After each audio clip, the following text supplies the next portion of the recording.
ಮಹಾತ್ಮ ಗಾಂಧಿ ಇರ್ಬೋದು, ಸರ್ದಾರ್ ಪಟೇಲ್ ಅವ್ರು ಇರ್ಬೋದು, ನೆಹರು ಇರ್ಬೋದು, ಸುಭಾಷ್ ಚಂದ್ರ ಬೋಸ್ ಇರಲಿ, ಎಲ್ಲರೂ ಭಾಳ ದೊಡ್ಡ ಶ್ರೀಮಂತರ ಮನೆತನದಿಂದ ಬಂದರು. ಅವರು ಶಾಸಕರಾದವರು ಪ್ರಾಮಾಣಿಕವಾಗಿ ಕೆಲಸ ಮಾಡಕ್ಕೆ ಸಾಧ್ಯನೇ ಇಲ್ಲ. ಕೆಲವೊಂದು ಭಾಗದಲ್ಲಿ ನಾವು ನೋಡಿದ್ದೇವೆ, ದುಡ್ಡು ಖರ್ಚು ಮಾಡದೆ ಎಲೆಕ್ಷನ್ ಮಾಡಿದ್ರು. ನಿಮ್ಮ ಸೌತ್ ಕನ್ನಡದಲ್ಲಿ ಸುಳ್ಳ್ಯದಲ್ಲೇ ಆಗ ಆ ಪೊಲೀಸರು ಅವರು ಗುಂಡಾಗಳ ಇನ್ನು ಬೇರೆ ಡ್ರೆಸ್, ಒಬ್ಬರು ಸಾದಾ ಡ್ರೆಸ್ ಹಾಕೊಂಡಿರ್ತಾರೆ, ಒಬ್ರು ಕಾಕಿ ಡ್ರೆಸ್ ಹಾಕಿರ್ತಾರೆ, ಒಬ್ಬರು ಬಿಳಿ ಡ್ರೆಸ್ ಹಾಕಿರ್ತಾರೆ. ಇವತ್ತು ಯಾರಾದ್ರೂ ಒಬ್ಬ ತಪ್ಪು ದಾರಿಯಲ್ಲಿ ದುಡ್ಡು ಮಾಡಿದಾರ ಅವನಿಗೆ ಶಿಕ್ಷೆ ಇಲ್ಲ. ಯಾಕಂತಂದ್ರೆ ನಮ್ಮ ನ್ಯಾಯಾಂಗ ವ್ಯವಸ್ಥೆ ಅಷ್ಟು ಕುಸಿದು ಹೋಗ್ಬಿಟ್ಟಿದೆ. ನನ್ನ ಟೇಬಲಿಗೂ ಬರಬೇಕು ಅಂದ್ರೆ ನನಗೂ ಕೂಡ ಅಷ್ಟು ಕಮಿಷನ್ ಸಿಗಬೇಕು. ದುಡ್ಡಿದ್ದವ್ರು ಬಂದು ದುಡ್ಡು ಖರ್ಚು ಮಾಡಿ ರಾಜಕಾರಣದಲ್ಲಿ ಇದ್ದಾರೆ. ಅವಾಗಿನ ಕಾಲದಲ್ಲಿ ಬ್ರಿಟಿಷರ ಇರೋ ತನಕ ಸುಪ್ರೀಂ ಕೋರ್ಟ್ ನೀವು ಇದಕ್ಕೆ ಹೋಗ್ಬೇಕು, ಇಂಗ್ಲೆಂಡಿಗೆ. ಅವರು ರಾಜಕಾರಣದಿಂದ ನಿವೃತ್ತಿ ಹೊಂದಿದ್ದು ರಾಜಕಾರಣದಲ್ಲಿರುವಂತ ಹೊಲಸ ಕಾರಣ. ನೀವು ಅದನ್ನು ಕೌಂಟರ್ ಮಾಡೋದು ಕಡಿಮೆ ಆಗುತ್ತೆ. ಯಾಕೆ ಕೌಂಟರ್ ಮಾಡೋದು? ನಾವು ಧರ್ಮ ರಾಜಕಾರಣ ಮಾಡ್ತೇವೆ. ವೀಕ್ಷಕರೇ ನಮಸ್ಕಾರ. ತಂದೆ ಮಿನಿಸ್ಟರ್, 3 ಬಾರಿ ಹ್ಯಾಟ್ರಿಕ್ ಆಗಿ ವಿನ್ ಆದಂಥ MLA, ಸಕ್ಸಸ್ಫುಲ್ ಬಿಸ್ನೆಸ್ ಮೆನ್. ನಾನು ಯಾರ ಬಗ್ಗೆ ಹೇಳ್ತಾ ಇದ್ದೀನಿ ಅಂತ ನಿಮ್ಗೆ ಇವಾಗ ಗೊತ್ತಾಗಿರ್ಬೋದು. ನಮ್ಮ ಜೊತೆ ಇದ್ದಾರೆ ಅರವಿಂದ್ ಬೆಲ್ಲದ್ದವರು. ಸರ್, ಇನ್ಸೈಟ್ ಟ್ರಸ್ಟ್ ಪಾಡ್ಕಾಸ್ಟ್ಗೆ ನಿಮಗೆ ಸ್ವಾಗತ. ನಮಸ್ಕಾರ ಶ್ರೀಕಾಂತ್ ಅವರ. ಮೊದಲಿಗೆ ಅಡ್ಮಿನಿಸ್ಟ್ರೇಟಿವ್ ರಿಫಾರ್ಮ್ ಇಂದ ಸ್ಟಾರ್ಟ್ ಮಾಡೋಣ ಸರ್. ಬಿಸ್ನೆಸ್ ಮ್ಯಾನ್ ಆಗಿ ಹಾಗೂ ಪೊಲಿಟಿಷಿಯನ್ ಆಗಿ ನೀವು ಹತ್ತಿರದಿಂದ ನೋಡಿರುವಂಥ ಆಡಳಿತಾತ್ಮಕ ವ್ಯವಸ್ಥೆಯ ಬಗ್ಗೆ ನಮಗೊಂದು ಸೂಕ್ಷ್ಮವಾಗಿ ತಿಳಿಸ್ಕೊಡೋದಾದ್ರೆ ಯಾವ ರೀತಿಯ ರಿಫಾರ್ಮ್ಸ್ ಬೇಕು, ಯಾವ ರೀತಿ ಆಗಿದೆ, ಇವಾಗ ಒಂದು 20-25 ವರ್ಷಗಳೆಲ್ಲ ಆಗಿರುವಂಥ ರಿಫಾರ್ಮ್ಸ್ ಬಗ್ಗೆ ಮಾಹಿತಿ ನಿಮ್ಮ ಕಡೆಯಿಂದ. ನಮ್ಮ ದೇಶದಲ್ಲಿ ಇದು ಆಡಳಿತ ವ್ಯವಸ್ಥೆ ಏನಿತ್ತು, ಮೊದಲಿಂದನೂ ಬೇರೆ ಬೇರೆ ರೀತಿಯ ಆಡಳಿತ ವ್ಯವಸ್ಥೆ ಇತ್ತು ನಮ್ಮ ದೇಶದಲ್ಲಿ. ನಮ್ಮಲ್ಲಿ ಗ್ರಾಮ ಮಟ್ಟದಲ್ಲಿ ಪಂಚಾಯತಿಗಳಿದ್ದು, ಅಂದರೆ ಈಗಿನಂಗೆ ಪಂಚಾಯತಿ ಅಂತಿದ್ದಿಲ್ಲ, ಪಂಚರ್ ಅಂತಿದ್ರು. ಆ ಪಂಚರ್ ಇರ್ತಿದ್ರು, ಅದೊಂದು ವ್ಯವಸ್ಥೆ ಇತ್ತು.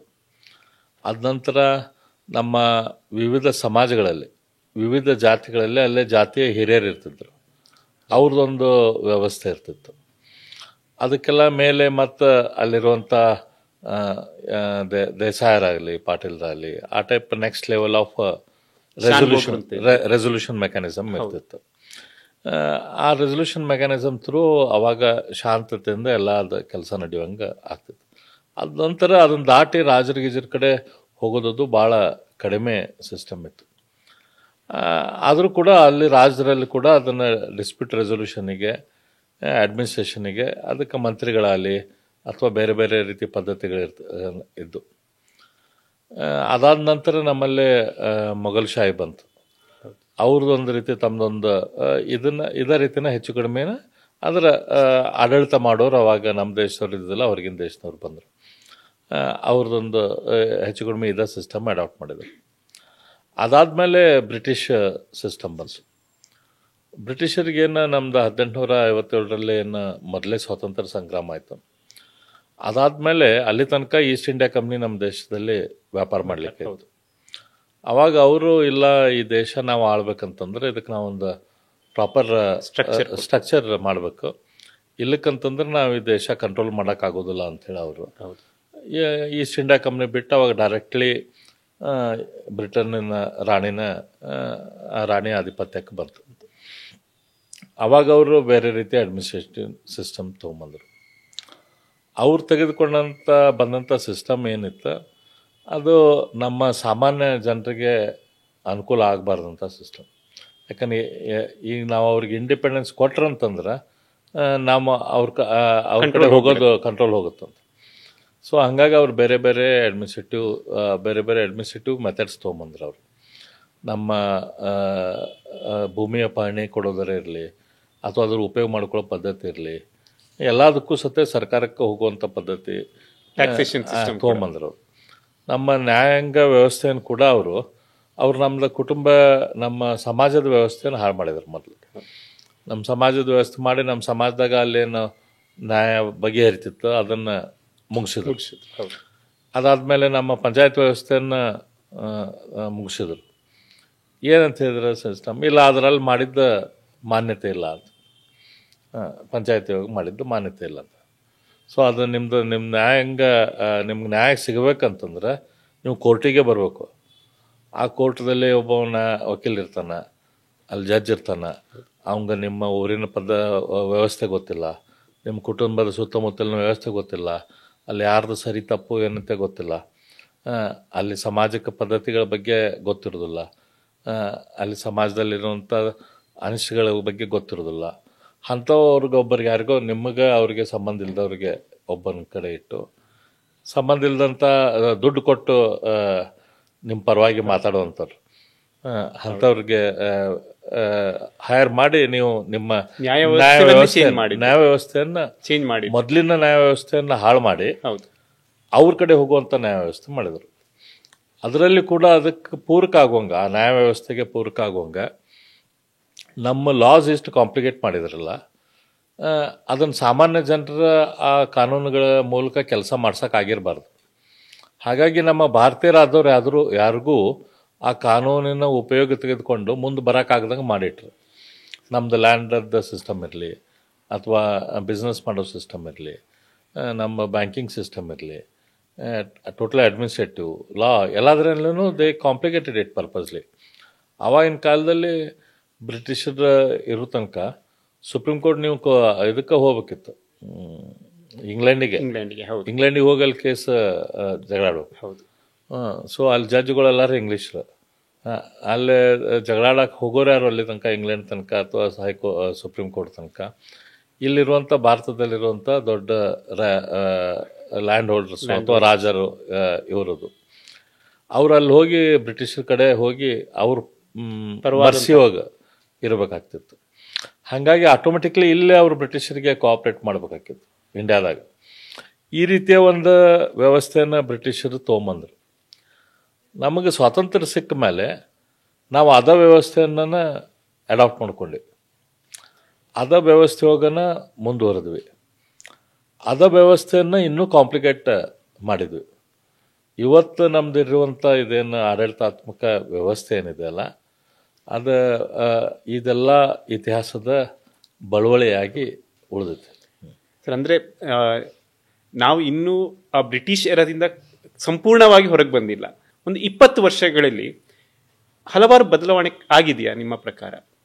ಗ್ರಾಮ ಪಂಚಾಯತ್ ವ್ಯವಸ್ಥೆ ಇರ್ಬೋದು, ಅಥವಾ ಕೆಲವೊಂದು ಅಡ್ಮಿನಿಸ್ಟ್ರೇಟಿವ್ ರಿಫಾರ್ಮ್ಸ್ ಸೆಂಟ್ರಲ್ ಇರ್ಬೋದು, ಸ್ಟೇಟ್ ಇರ್ಬೋದು, ತಳಮಟ್ಟದಿಂದ ಹಿಡಿದು ಸೆಂಟ್ರಲ್ವರೆಗಿನ ಒಂದು ರಿಫಾರ್ಮ್ಸ್ ಬಗ್ಗೆ ಮಾತಾಡೋದಾದ್ರೆ ಸಾಕಷ್ಟು ರಿಫಾರ್ಮ್ಸ್ ಆಗಿದೆ, ರಿಫಾರ್ಮ್ಸ್ ಆಗಿಲ್ಲ ಅಂತಲ್ಲ. ಈಗ 1991ರಿಂದ ಈ ಕಡೆ ನಮ್ಮ ದೇಶದಲ್ಲಿ ಎಕನಾಮಿಕ್ ರಿಫಾರ್ಮ್ಸ್ ಶುರುವಾಯಿತು. ಅದಕ್ಕಿಂತ ಮೊದಲು ನಮ್ಮ ಕರ್ನಾಟಕದಲ್ಲಿ ರಾಮಕೃಷ್ಣ ಹೆಗಡೆ ಅವರು ಮುಖ್ಯಮಂತ್ರಿಗಳಾದಮೇಲೆ ಅವರು ಜಿಲ್ಲಾ ಪಂಚಾಯತ್ ವ್ಯವಸ್ಥೆಯನ್ನು, ಜಿಲ್ಲಾ ಪರಿಷತ್, ಅವಾಗ ಜಿಲ್ಲಾ ಪರಿಷತ್ ವ್ಯವಸ್ಥೆಯನ್ನು 85 ನಂತರ ನಜೀರ್ ಸಾಬ್ ಅವರು ಮತ್ತು ರಾಮಕೃಷ್ಣ ಹೆಗಡೆ ಅವರು ಕೂಡಿ ಆ ವ್ಯವಸ್ಥೆಯನ್ನು ತೆಗೆದುಕೊಂಡ್ಬಂದ್ರು. ಅಲ್ಲಿ ತನಕ ನಮ್ಮಲ್ಲಿ ಜಿಲ್ಲಾ ಪರಿಷತ್ ವ್ಯವಸ್ಥೆನೇ ಇದ್ದಿದ್ದಿಲ್ಲ. ಸೊ ಅದನ್ನು ತೆಗೆದುಕೊಂಡು ಬಂದರು. ಸೊ ಈ ರೀತಿ ರಿಫಾರ್ಮ್ಸ್ ಆಗಿದ್ದಾವೆ. ಅದಾದಮೇಲೆ 1991ರಲ್ಲಿ ನರಸಿಂಹರಾವ್ ಅವರು ಪ್ರೈಮ್ ಮಿನಿಸ್ಟರ್ ಆದಮೇಲೆ ಆವಾಗ ನಮ್ಮ ದೇಶದ ಆರ್ಥಿಕ ಪರಿಸ್ಥಿತಿ ಭಾಳ ಅಂದ್ರೆ ಭಾಳ ಕೆಟ್ಟ ಹೋಗಿತ್ತು. ನಮ್ಮ ದೇಶದ ಬಂಗಾರ ಹೋಗಿ ಒತ್ತಿಡುವಂಥ ಪರಿಸ್ಥಿತಿ ಬಂದಿತ್ತು. ಅವಾಗ ಅನಿವಾರ್ಯವಾಗಿ ಅವಾಗ ಎಕನಾಮಿಕ್ ಲಿಬರಲೇಷನ್ಗೆ ಆರ್ಥಿಕ ದಿವಾಳಿನ ಮುಟ್ಟಿಬಿಟ್ಟಿದ್ವಿ. ಹಾಗಾಗಿ ಅವಾಗ ಪಿ ವಿ ನರಸಿಂಹರಾವ್ ಅವರು ಭಾಳ ಒಳ್ಳೆ ರೀತಿಯಿಂದ ದೇಶವನ್ನು ಒಂದು ಹೊಸ ದಿಕ್ಕಿಗೆ ಕರ್ಕೊಂಡು ಹೋದರು. ಅದಾದ ನಂತರ ರಿಫಾರ್ಮ್ಸ್ ಆಗಿದ್ದಾವೆ, ಸಾಕಷ್ಟು ರಿಫಾರ್ಮ್ಸ್ ಆಗಿದ್ದಾವೆ. ಆದರೆ ಎಷ್ಟು ಮಟ್ಟಿಗೆ ಆಗಬೇಕಾಗಿತ್ತು, ಏನಾಗಬೇಕಾಗಿತ್ತು, ಅದರಿಂದ ನಾವು ಭಾಳ ಅಂದ್ರೆ ಭಾಳ ದೂರದೇವು ಅಂತ ಅನಿಸ್ತದೆ. ಸರ್, ಈಗ ಯುಗ ಚೇಂಜ್ ಆಗಿದೆ, ಇವಾಗ ಟೆಕ್ನಾಲಜಿ ಯುಗ. ಸರ್, ಇ ಗವರ್ನೆನ್ಸ್ ಅಂತ ಹೇಳೋ ಒಂದು ಕಾನ್ಸೆಪ್ಟ್ ಎಷ್ಟರ ಮಟ್ಟಿಗೆ ಎಫೆಕ್ಟಿವ್ ಆಗಿ ವರ್ಕ್ ಆಗ್ತಾ ಇದೆ ಸರ್ ನಮ್ಮ ದೇಶದಲ್ಲಿ? ಈಗ ನಮ್ಮಲ್ಲಿ ಸರ್ಕಾರದಲ್ಲಿ ಈ ಗವರ್ನೆನ್ಸ್ ಈಗ ಶುರುವಾಗಿದೆ. ಹೌದು, ಭಾಳ ಲೇಟ್ ಸ್ಟಾರ್ಟ್, ಈಗ ಒಂದು 10-15 ವರ್ಷದಲ್ಲಿ ಹೆಚ್ಚು ಪಟ್ಟಿಗೆ ಇದುವಾಗಿದೆ. ಆದರೆ ಈ ಗವರ್ನೆನ್ಸ್ ಐತಲ್ಲ, ಈ ಗವರ್ನೆನ್ಸ್ ಜೊತೆ ನಾವು ಬಿಸ್ನೆಸ್ ಪ್ರೊಸೆಸ್ ರೀಇಂಜಿನಿಯರಿಂಗ್ ಅಂಥೇಳಿ ಒಂದು ಶಬ್ದ ಬಿಸ್ನೆಸ್ದಲ್ಲಿ ಮೇಲಿನ ಮೇಲೆ ಕಾರ್ಪೊರೇಟ್ಸಲ್ಲಿ ಯೂಸ್ ಮಾಡ್ತಾರೆ. ಹೌದು. ಇದು ಇಲ್ಲೇ ನೀರಿನ ಗ್ಲಾಸ್ ಇದೆ. ಇದು ನೀರಿನ ಗ್ಲಾಸು ಈಗ ನಾವು ಹೆಂಗೆ ಕೂತಿದ್ದೇವೆ, ನಮ್ಮ ಬಲಗಡೆನೇ ಇದು ಟೇಬಲ್ ಇತ್ತು, ಇಲ್ಲ ನಮ್ಮ ಬಲಗೈಗೆ ಸಮೀಪ ಆಗುವಂಗೆ ಇದು ನೀರು ಇತ್ತಂದರೆ ನಾನು ನೀರು ಕುಡಿಬೇಕಂದ್ರೆ ಸರಳವಾಗಿ ಕುಡಿಬೋದು. ಹೌದು. ಆದರೆ ಇದೇ ಟೇಬಲ್ ಈಗ ಇಲ್ಲೆಲ್ಲೋ ಹಿಂದಿತ್ತು ಅಂತಂದ್ರೆ ನಾನು ಪ್ರತಿ ಸತಿ ನೀರು ಕುಡಿಬೇಕಂತಂದ್ರೆ ಅದನ್ನು ಹಿಂದೆ ಬಗ್ಗೆ. ಹೌದು. ಇದೇ ಟೇಬಲ್ ಈಗ ಪಕ್ಕದ ರೂಮ್ದಲ್ಲಿ ಇತ್ತಂದ್ರೆ ನಾನು ನೀರು ಕುಡಿಬೇಕಂತಂದ್ರೆ ಅದು ಪಕ್ಕದ ರೂಮಿಗೆ ಹೋಗಿ ಕುಡಿಬೇಕಾಗ್ತದೆ. ಇದೇ ಟೇಬಲ್ಲು ಇದೇ ನೀರಿನ ಗ್ಲಾಸ್ ನಾನು ಪಕ್ಕದ ಓಣೆಯಲ್ಲಿ ಇದ್ನಂತಂದ್ರೆ ಪ್ರತಿ ಸತಿ ನೀರು ಕುಡಿಬೇಕಂತಂದ್ರೆ ಅಲ್ಲಿ ಹೋಗಿ ಬರಬೇಕು. ಹೌದು. ಸೊ ನಾವು ಇದು ನೀರಿನ ಈ ಟೇಬಲ್ ಎಲ್ಲಿ ಇಡಬೇಕು, ಇದು ನೀರಿನ ಗ್ಲಾಸ್ ಎಲ್ಲಿ ಇಡಬೇಕು, ನೀರು ಎಲ್ಲಿಂದ ಇರಬೇಕು, ಇದನ್ನು ನಾವು ಮೇಲಿನ ಮೇಲೆ ನೋಡ್ಕೊತ ಇರಬೇಕಾಗುತ್ತೆ. ಈಗ ನಮ್ದು ಏನಾಗಿದೆ, ನಮ್ಮ ಆಡಳಿತ ವ್ಯವಸ್ಥೆಯಲ್ಲಿ ಈ ನೀರಿನ ಗ್ಲಾಸ್ ಐತಲ್ಲ, ಈಗ ಪಕ್ಕದ ಊರಲ್ಲಿ ಹೋಗಿ ಕುಂತೈತಿ. ನಾನು ನೀರು ಕುಡಿಬೇಕಂತಂದ್ರೆ ಅಲ್ಲಿ ತನಕ ಹೋಗ್ಬೇಕು. ಅಲ್ಲಿ ತನಕ ಹೋಗಾಕ ನಾವು ಮನೆಯಿಂದ ಸೈಕಲ್ ತೊಗೊಂಡಾರು ಹೋಗ್ಬೇಕು, ಅಥವಾ ಗಾಡಿ ತೊಗೊಂಡಾರು ಹೋಗ್ಬೇಕು, ಬಸ್ ಹಿಡಿಬೇಕು, ಬಸ್ ಹಿಡಿದು ಅದಕ್ಕೆ ಬಸ್ಸಿಗೆ ಖರ್ಚು ಮಾಡಬೇಕು, ಆ ಊರಿಗೆ ಹೋಗಿ ಇಳಿಬೇಕು, ಆ ಊರಾಗ ಮತ್ತೆ ನಡಿಬೇಕು, ಅಲ್ಲೆಲ್ಲೋ ಹೋಗಿ ನೀರು ಕುಡಿಬೇಕು ಮತ್ತು ವಾಪಸ್ ಬರಬೇಕು. ಅಷ್ಟು ನಮ್ಮದು ಸಿಸ್ಟಮ್ಮು ಇವತ್ತು ಕಾಂಪ್ಲಿಕೇಶನ್ ಆಗಿದೆ. ಈಗ ನಾವು ಈ ಗವರ್ನೆನ್ಸ್ ಏನು ಮಾಡಾಕತ್ತೀವಿ, ಇದೇ ಸಿಸ್ಟಮಿಗೆ ಈ ಗವರ್ನೆನ್ಸ್ ಮಾಡತ್ತೀವಿ. ಅಂದ್ರೆ ಆ ಪಕ್ಕದ ಊರಲ್ಲಿ ಏನು ಗ್ಲಾಸ್ ಐತಲ್ಲ, ಆ ಗ್ಲಾಸಲ್ಲಿ ನೀರು ತುಂಬುವಂಥ ಕೆಲಸ ಈ ಗವರ್ನೆನ್ಸ್ ಮೂಲಕ ಮಾಡತ್ತೀವಿ. ಈ governance should be coupled with administrative reforms. Okay. Administrative reforms ಇನ್ನು ಬಿಸ್ನೆಸ್ ಪ್ರೊಸೆಸ್ ರೀಇಂಜಿನಿಯರಿಂಗ್. ಅಂದರೆ ಈಗ ಯಾವುದೋ ಒಂದು ನಾವು ಡಿಸಿಷನ್ನ ತೆಗೆದುಕೊಳ್ಬೇಕಂತಂದ್ರೆ ಈಗ ನಮ್ಮ ಸರ್ಕಾರದಲ್ಲಿ ಎಷ್ಟು ನಂಬರ್ ಆಫ್ ಟೇಬಲ್ಸ್ ಮೇಲೆ ಅದು ಹೋಗುತ್ತೆ, ಕರೆಕ್ಟ್, ಎಷ್ಟು ಜನರ ಮೂಲಕ ಅದು ಹೋಗ್ಬೇಕಾಗತ್ತೆ, ಅದನ್ನು ನಾವು ಸ್ಟಡಿ ಮಾಡಬೇಕು. ಅದನ್ನು ಸ್ಟಡಿ ಮಾಡಿ ಅದಕ್ಕೆ ಎಷ್ಟು ಟೈಮ್ ತೊಗೊಳ್ತದೆ, ಅದನ್ನು ನಾವು ಹೆಂಗೆ ಕಡಿಮೆ ಮಾಡಿ, ಕಾರ್ಪೊರೇಟ್ ಅಂದರೆ approval process, number of business process ಏನಿದೆ ಅದನ್ನು ರೀಇಂಜಿನಿಯರಿಂಗ್ ಮಾಡಬೇಕು ಪ್ರೊಸೆಸ್. ಆ ಕೆಲಸ ನಮ್ಮ ಸರ್ಕಾರದಲ್ಲಿ ಆಗಿಲ್ಲ, ಅದು ರಿವರ್ಸ್ ಆಗಿದೆ. ಓಕೆ. ಅದು ರಿವರ್ಸ್ ಹೆಂಗಾಗಿದೆ ಅಂತಂದ್ರೆ, ಈಗ ಯಾವುದೋ ಒಂದು ಫೈಲ್ ಇರುತ್ತೆ, ಬಿಲ್ಡಿಂಗ್ ಪರ್ಮಿಷನ್ ಫೈಲ್ ಇರ್ತೈತೆ. ಈಗ ನಾನು ಒಬ್ಬ ಆಫೀಸರ್ ಅಂತ ಹೇಳ್ತಾರೆ, ನೀವು ಇನ್ನೊಬ್ಬ ಆಫೀಸರ್. ಈಗ ನನ್ನ ಕಡೆ ಬಂದದ್ದು ಸಿಗ್ನೇಚರ್ ಆಗಿ ಹೋಗ್ತಿದ್ದಾನೆ. ನಿಮಗೆ ಅನಿಸುತ್ತೆ ನನ್ನ ಟೇಬಲಿಗೆ ಈಗ ಯಾಕೆ ಬರೋದಿಲ್ಲ ಇದು ಫೈಲ್, ಬಿಲ್ಡಿಂಗ್ ಪರ್ಮಿಷನ್ ಅದು ನನ್ನ ಟೇಬಲಿಗೂ ಬರಬೇಕು, ಅಂದ್ರೆ ನನಗೂ ಕೂಡ ಅಷ್ಟು ಕಮಿಷನ್ ಸಿಗಬೇಕು. ಇದು ಟೋಟಲ್ ಗೌರ್ಮೆಂಟ್ದಲ್ಲಿ ಥಿಂಕಿಂಗ್. ಹಾಗಾಗಿ ಬಿಸ್ನೆಸ್ ಪ್ರೊಸೆಸ್ ಏನಿದೆ ಅಲ್ಲ, ಅದು ಕಾಂಪ್ಲಿಕೇಶನ್ ಮಾಡ್ಕೊತ ಹೋಗಿದ್ದಾರೆ. ನನ್ನ ಟೇಬಲಿಗೂ ಈ ಪರ್ಮಿಷನಿಗೆ ಬರಬೇಕು, ನನ್ನ ಟೇಬಲಿಗೆ ದುಡ್ಡು ಖರ್ಚಾಗೋಕ್ಕಿಂತ ಮೊದಲು ಫೈಲ್ ನನ್ನ ಟೇಬಲಿಗೆ ಬರಬೇಕು, ಇದು ಅಪ್ರೂವಲ್ ಆಗೋಕ್ಕಿಂತ ಮೊದಲು ನನ್ನ ಟೇಬಲಿಗೆ ಬರಬೇಕು. ಹಾಗಾಗಿ ರಿವರ್ಸ್ ಬಿಸ್ನೆಸ್ ಪ್ರೊಸೆಸ್ ಇಂಜಿನಿಯರಿಂಗ್ ಆಗಿದೆ. So it has become very very complicated. Sir, ಜನರಿಗೆ ಇದರಿಂದ ಜನರು ಈ ಪ್ರೊಸೆಸ್ಸಿಂದ ಹೈರಾಣ ಆಗೋಗಿದ್ದಾರೆ. ಜನಕ್ಕೆ ಒಂದು ಸುಸ್ಥಿರ ನೆಮ್ಮದಿಯ ಬದುಕು ಸಿಗಬೇಕು ಅಂದರೆ ಈ ನೀವು ಹೇಳಿದ ಹಾಗೆ ರಿವರ್ಸ್ ಇಂಜಿನಿಯರಿಂಗ್ ಆಗ್ತಾ ಇದೆ, ಇಂಜಿನಿಯರಿಂಗ್ ಆಗಬೇಕು ಅಂತ ಇದ್ರೆ ನಿಮ್ಮ ಪ್ರಕಾರ ಇನ್ನೆಷ್ಟು ವರ್ಷ ಬೇಕು ಸರ್? ಅದ್ರ ಬಗ್ಗೆ ನಮ್ಗೆ ಜಾಗೃತಿ ಮೂಡೋದು ಭಾಳ ಫಸ್ಟ್ ಸ್ಟೆಪ್ ಅದು. ಕರೆಕ್ಟ್. ಹೌದಪ್ಪ, ನಾವೀಗ ಯಾರೋ ಒಬ್ಬ ದಪ್ಪ ಆಗ್ತಿರ್ತಾನೆ, ಅವ್ನು ದಪ್ಪ ಭಾಳ ಊಟ ಮಾಡಿದ್ದಕ್ಕೆ ದಪ್ಪ ಆಗ್ತೇನೆ ಅಂತ ಅವ್ನಿಗೆ ರಿಯಲೈಸೇಷನ್ ಬರಬೇಕು. ನಾನು ಭಾಳ ಸ್ವೀಟ್ ತಿಂತಾ ಇದ್ದೇನೆ, ಅಥವಾ ನಾನು ಭಾಳ ದಪ್ಪ ಆಗ್ತೀನಿ, ಅಥವಾ ನಾನು ವಾಕಿಂಗ್ ಮಾಡ್ತಾ ಇಲ್ಲ, ರನ್ನಿಂಗ್ ಮಾಡ್ತಾ ಇಲ್ಲ, ಎಕ್ಸಸೈಸ್ ಮಾಡ್ತಾ ಇಲ್ಲ. ಯಾವಾಗ ಅದು ಫಸ್ಟ್ ರಿಲೇಷನ್ ಬಂದರೆ ದೆನ್ ಆಮೇಲೆ ಅವ ಊಟಾರ ಕಡಿಮೆ ಮಾಡ್ಬೋದು, ಅಥವಾ ಸಕ್ಕರೆ ತಿನ್ನೋದು, ಶುಗರ್ ತಿನ್ನೋದು ಕಡಿಮೆ ಮಾಡ್ಬೋದು, ಅಥವಾ ಎಕ್ಸಸೈಸ್ ಮಾಡ್ಬೋದು, ಏನಾದರೂ ನೆಕ್ಸ್ಟ್ ಆಗತ್ತೆ. ಈಗ ಅದು ಅವೇರ್ನೆಸ್ ನಮಗಿಲ್ಲ ಅಂತಂದ್ರೆ ನಾವು ಹಂಗೆ ನಮ್ದು ಎಕ್ಸಿಸ್ಟಿಂಗ್ ಕಂಟಿನ್ಯೂ ಆಗುತ್ತೆ. ಅದು ಯಾವಾಗ ಹೊಡಿತೈತೋ ಅವಾಗ ಹೊಡಿತೈತಿ ಬಾಡಿ.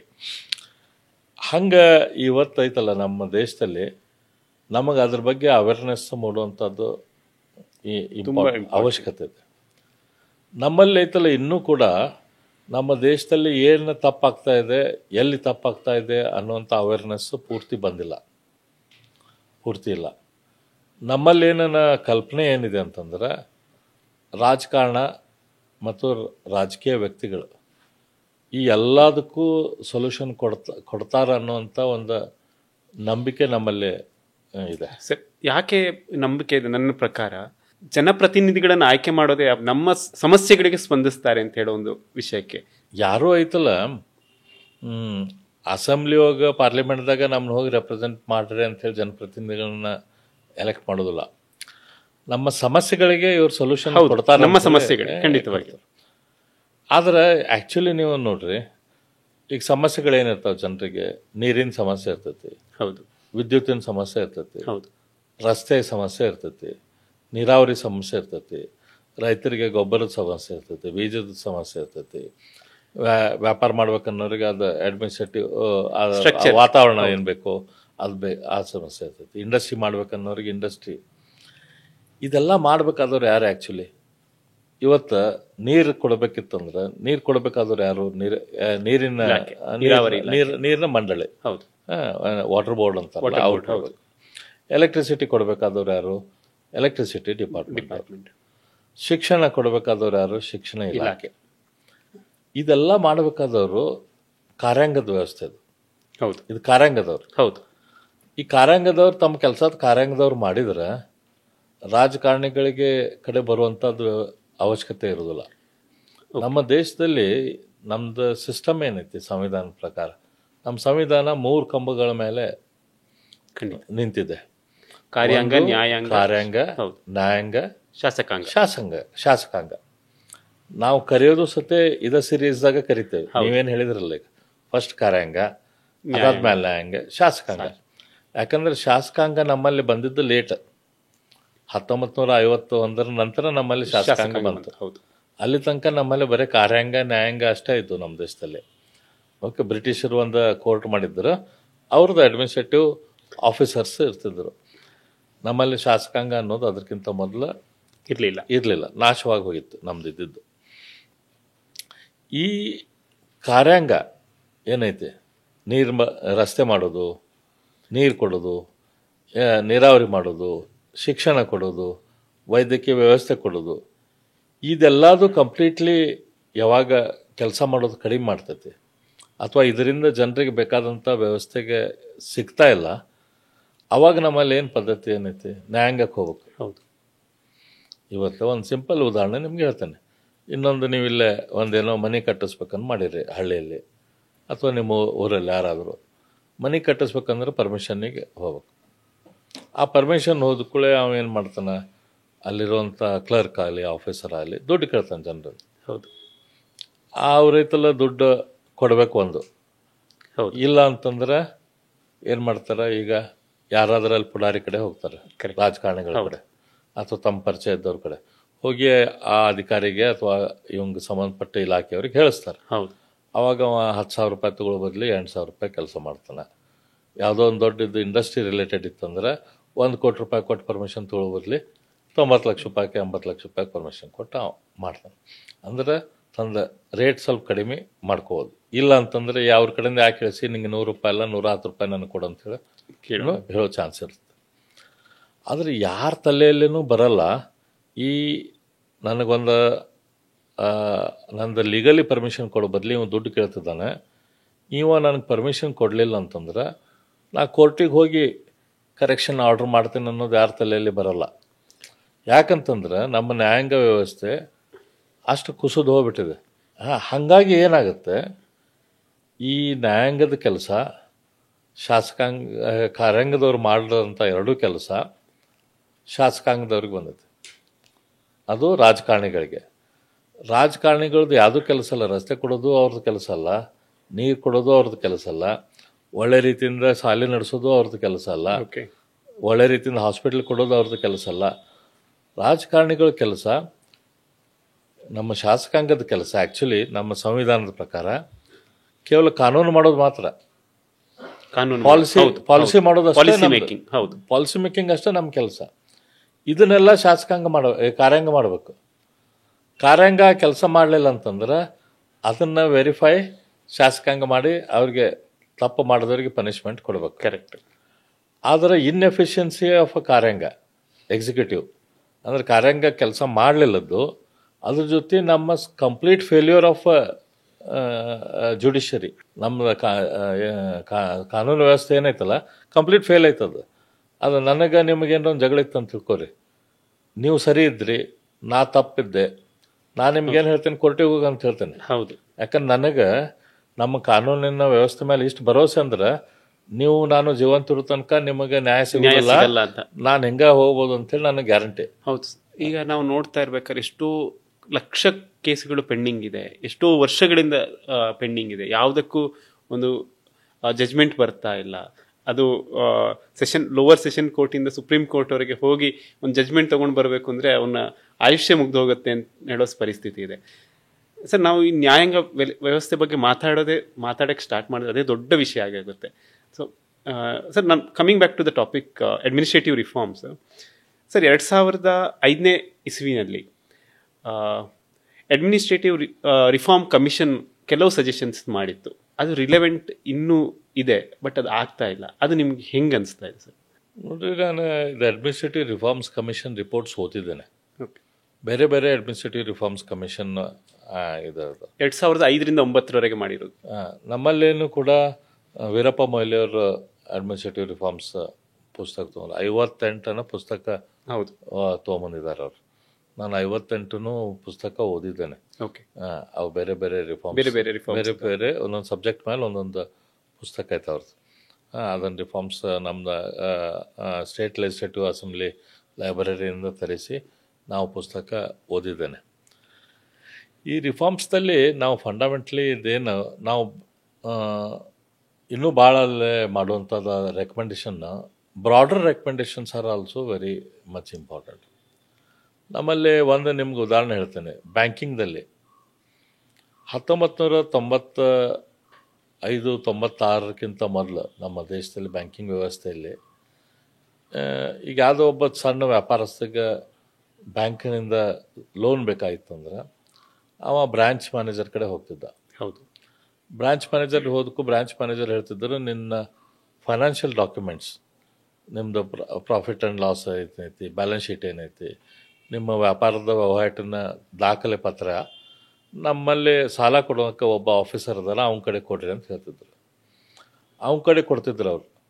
ಅವನ ಕಡೆ ಕೊಟ್ಟ ಮೇಲೆ ಅವರು ಅದನ್ನು ನೋಡಿ ಬ್ರಾಂಚ್ ಮ್ಯಾನೇಜರಿಗೆ ಕಳಿಸ್ತಿದ್ರು. ಬ್ರಾಂಚ್ ಮ್ಯಾನೇಜರ್ ಅಲ್ಲಿಂದ ಡಿವಿಷನಲ್ ಆಫೀಸಿಗೆ ಕಳಿಸ್ತಿದ್ರು. ಡಿವಿಷನಲ್ ಆಫೀಸ್ದಲ್ಲಿ ಅಲ್ಲೊಬ್ಬರು ಕ್ರೆಡಿಟ್ ಮ್ಯಾನೇಜರ್ ಅಂತ ಇರ್ತಿದ್ರು, ಅವ್ರು ಅದನ್ನು ನೋಡ್ತಿದ್ರು. ಅದಾದಮೇಲೆ ಅವ್ರು ಡಿವಿಷನಲ್ ಮ್ಯಾನೇಜರ್ಗೆ ಕಳಿಸ್ತಿದ್ರು. ಅಲ್ಲಿಂದ ರೀಜನಲ್ ಆಫೀಸಿಗೆ ಕಳಿಸ್ತಿದ್ರು. ರೀಜನಲ್ ಆಫೀಸಲ್ಲಿ ಅಲ್ಲೊಬ್ಬರು ಕ್ರೆಡಿಟ್ ಮ್ಯಾನೇಜರ್ ಇರ್ತಿದ್ರು, ಅವ್ರು ಅದನ್ನು ನೋಡ್ತಿದ್ರು ಮತ್ತು ರೀಜನಲ್ ಆಫೀಸ್ ಕಳಿಸ್ತಿದ್ರು. ಅಲ್ಲಿಂದ ಝೋನಲ್ ಆಫೀಸಿಗೆ ಹೋಗ್ತಿತ್ತು. ಅಲ್ಲಿ ಝೋನಲ್ ಆಫೀಸ್ದಾಗ ಒಬ್ಬ ಕ್ರೆಡಿಟ್ ಮ್ಯಾನೇಜರ್ ಇರ್ತಿದ್ರು, ಮತ್ತು ಅಲ್ಲಿಂದ ಝೋನಲ್ ಮ್ಯಾನೇಜರ್ ಹೋಗ್ತಿದ್ರು. ಇದು ಯಾವುದೇ ಪದ್ಧತಿಯಲ್ಲಿ ಯಾವ್ದಾರು ಒಬ್ಬರಿಗೆ ಯಾರಿಗಾರು ಒಂದು ಕ್ವಾರಿ ಇತ್ತಂದ್ರೆ ಅವ್ರು ಮತ್ತು ಅದ ಪದ್ಧತಿಯೊಳಗೆ ಕ್ವಾರಿ ಕಳಿಸ್ತಿದ್ರು. ಇವರು ಅದ ಪದ್ಧತಿಯೊಳಗೆ credit manager, branch manager, division manager ಇದು ಇದರಲ್ಲೇ ಆ ಉತ್ತರ ವಾಪಸ್ ಹೋಗ್ತಿತ್ತು ಅವ್ರಿಗೆ. ಅಂದ್ರೆ ಹಾವೇಣಿ ಆಟ. ಇದು ಒಂದು ವ್ಯಾಪಾರಸ್ಥಗೆ ಒಂದು ಏನಾದರೂ ಲೋನ್ ಅದು ಸ್ಯಾಂಕ್ಷನ್ ಆಗ್ಬೇಕಂತಂದ್ರೆ 1 ವರ್ಷ ಇದ್ರಾಗ ಹೋಗ್ಬಿಡ್ತಿತ್ತು. ಅವಾಗ ಅವ್ರು ಏನು ಹೇಳ್ತಿದ್ರು, ಇಲ್ಲ ಈ ವರ್ಷದ ಹೊಸ ಲೇಟೆಸ್ಟ್ ನಿಮ್ಮ ಡಾಕ್ಯುಮೆಂಟ್ ತೊಗೊಂಬರ್ರಿ ಅಂತ ಹೇಳ್ತಿದ್ರು. ಹೌದು. ಹಾಗಾಗಿ ಅದಕ್ಕಿಂತ ಮೊದಲು 1995-96 ಮೊದಲು ನಮ್ಮ ಬ್ಯಾಂಕ್ಗಳಿಂದ ಕಾರಿನ ಲೋನ್ ಆದರೂ ಯಾರಾದರೂ ತೊಗೊಳ್ತಿದ್ದಿಲ್ಲ, ಹೌಸಿಂಗ್ ಲೋನು ತೊಗೊತಿದ್ದಿಲ್ಲ ಯಾರು. ವ್ಯಾಪಾರಸ್ಥರಿಗೂ ಕೂಡ ಲೋನ್ ತೊಗೋಬೇಕನ್ನೋತ್ತಿಗೆ 7-11 ಸುಸ್ತಾಗ್ತಿತ್ತು. ಆದರೆ 1995-96 ಸಮಯದಲ್ಲಿ 91ರಲ್ಲಿ ನಮ್ಮಲ್ಲಿ ಎಕನಾಮಿಕ್ ರಿಫಾರ್ಮ್ಸ್ ಶುರು ಆಯಿತು. 94-95 ಸುಮಾರು ನಮ್ಮಲ್ಲಿ ಬ್ಯಾಂಕಿಂಗ್ದಲ್ಲಿ ರಿಫಾರ್ಮ್ಸ್ ಅದು ಬ್ಯಾಂಕಿಂಗ್ ರಿಫಾರ್ಮ್ಸ್ ತೊಗೊಂಬಂದರು. ಅವಾಗ ಏನು ಮಾಡಿದರು ಬ್ಯಾಂಕ್ಸಲ್ಲಿ, ಓಕೆ ಯಾರಿಗೆ ಒಬ್ಬರಿಗೆ 1 ಕೋಟಿ ಲೋನ್ ಬೇಕಾ, ಅದನ್ನು ಡಿಸಿಷನ್ ಮಾಡೋರು ಯಾರು? ಬ್ರಾಂಚ್ ಮ್ಯಾನೇಜರ್ ಮಾಡಲ್ಲ, ಅದನ್ನು ಡಿವಿಷನಲ್ ಮ್ಯಾನೇಜರು ಮಾಡಲ್ಲ, ಅದನ್ನು ರೀಜನಲ್ ಮ್ಯಾನೇಜರ್ ಮಾಡ್ತಾರಂತಂದರೆ ಬ್ಯಾಂಕ್ದಲ್ಲಿರುವಂಥ ಕ್ರೆಡಿಟ್ ಮ್ಯಾನೇಜರಿಂದ ಡೈರೆಕ್ಟ್ಲಿ ರೀಜನಲ್ ಮ್ಯಾನೇಜರಿಗೆ ಡಾಕ್ಯುಮೆಂಟ್ ಹೋಗುವಂಥ ವ್ಯವಸ್ಥೆ ಮಾಡಿದರು. ಅಂದ್ರೆ ನಡುವೆ ನೀವು 4-5 ಟೇಬಲ್ ಇದ್ವಲ್ಲ, ಬೈಪಾಸ್ ಆಗ್ತದೆ, ಅದನ್ನು ಕಟ್ ಮಾಡಿದರು. ಹೌದು, ಕಟ್ ಮಾಡಿ ಡೈರೆಕ್ಟ್ಲಿ ಅಲ್ಲಿ ಹೋಗೋದು. ಈಗಿಲ್ಲ ಯಾರಿಗೋ ಒಬ್ಬರಿಗೆ 100 ಕೋಟಿ ರೂಪಾಯಿ ಸಾಲ ಬೇಕಾಯಿತು ಅಂತಂದ್ರೆ ಅದು ಅವ್ರ ಬ್ಯಾಂಕಿಂದ ಹೆಡ್ ಆಫೀಸಿಗೆ ಕಳಿಸೋಂಗಿತ್ತಂದ್ರೆ ಇಲ್ಲಿ ಡೈರೆಕ್ಟ್ಲಿ ಬ್ರಾಂಚ್ ಇದ್ದ ಆ ಹೆಡ್ ಆಫೀಸಿಗೆ ಕಳಿಸುವಂಥ ರಿಫಾರ್ಮ್ಸ್ ತೊಗೊಂಬಂದ್ರು. ಹಾಗಾಗಿ ನಡು ಇರುವಂಥ 30-40 ಟೇಬಲ್ಗಳು ಅವಾಯ್ಡ್ ಅದು. ಸೊ ಡಿಸಿಷನ್ ಮೇಕಿಂಗ್ ಫಾಸ್ಟ್ ಆಯ್ತು. ಕಾರ್ಗಳು, ಮನೆಗಳಿಗೆ ಸಾಲಕ್ಕೆ, ಕ್ರೆಡಿಟ್ ಕಾರ್ಡ್ ಸಾಲಕ್ಕೆ ಸಪ್ರೇಟ್ ವಿಂಗ್ಸ್ ಮಾಡಿದರು. ಅವರು ಕ್ರೆಡಿಟ್ ಕಾರ್ಡ್ ಕೊಡೋರು ಬೇರೆ ಆದರು, ಮನೆಗಳಿಗೆ ಸಾಲ ಕೊಡೋಕೆ ಒಂದು ಬೇರೆ ಅದರಲ್ಲಿ ವಿಂಗ್ ಆಯಿತು. ಕಾರ್ ಸಾಲ ಕೊಡೋಕೆ ಇದು ಆಯ್ತು. ಈಗ ಭಾಳ ಅಂದ್ರೆ ಬ್ರಾಂಚ್ ಮ್ಯಾನೇಜರಿಗೆ ಹೋಗಿ ನಮಗೊಂದು ಮೋಟರ್ ಸೈಕಲ್ ಬೇಕು, ಕಾರ್ ಬೇಕಂತೆ ಲೋನ್ ಪೇಪರ್ ಕೊಟ್ರೆ ಅವ್ರು ಡೈರೆಕ್ಟ್ಲಿ ತಮ್ಮ ಕಾರ್ದು ಏನು ವಿಂಗ್ ಇರ್ತದಲ್ಲ ಅವ್ರಿಗೆ ಡೈರೆಕ್ಟ್ಲಿ ಅಲ್ಲಿ ಕಳಿಸ್ಬಿಡ್ತಾರೆ. ಅವ್ರು ಅದನ್ನು ಸ್ಕ್ರೂಟಿನಿ ಮಾಡಿ ಡೈರೆಕ್ಟ್ಲಿ ಸ್ಯಾಂಕ್ಷನ್ ಮಾಡೋದು. ಸ್ಯಾಂಕ್ಷನ್ ಮಾಡಿ ಸ್ಯಾಂಕ್ಷನ್ ಕಮ್ಯುನಿಕೇಟ್ ಮಾಡೋದು, ಕಸ್ಟಮರ್ಗೆ ಯಾರು ಪೇಪರ್ ಕೊಟ್ಟಿರ್ತಾರೆ ಅವಂಗೂ ಕಮ್ಯುನಿಕೇಟ್ ಮಾಡ್ತಾರೆ, ಅದಕ್ಕೆ ಸಂಬಂಧಪಟ್ಟ ಬ್ರಾಂಚಿಗೂ ಸೈಮಲ್ಟೇನಿಯಸ್ಲಿ ಕಮ್ಯುನಿಕೇಟ್ ಮಾಡುವಂಥ ಡಿಸಿಷನ್ ಮಾಡಿದ್ರು. ಈ ರೀತಿ ಅಡ್ಮಿನಿಸ್ಟ್ರೇಟಿವ್ ರಿಫಾರ್ಮ್ಸ್ ತೊಗೊಂಬಂದರು.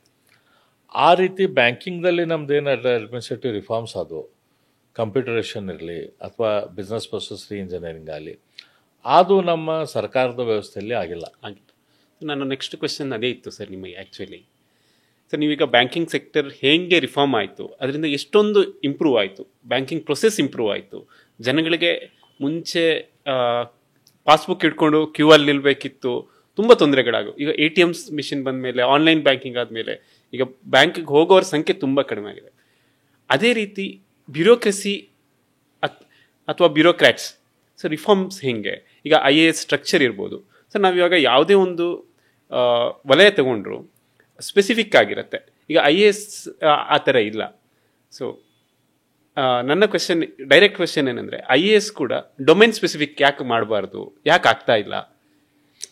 ಇಲ್ಲಿ ನೋಡ್ರಿ, ಇದು ಟೋಟಲ್ ಸಿವಿಲ್ ಸರ್ವಿಸಸ್ ಹೌದು ಅಂತ ಏನಂತಾರೆ, UPS. ಹಾಂ, neither there is any civility in that nor there is any service. That needs a complete ಓವರ್ಆಲಿಂಗ್.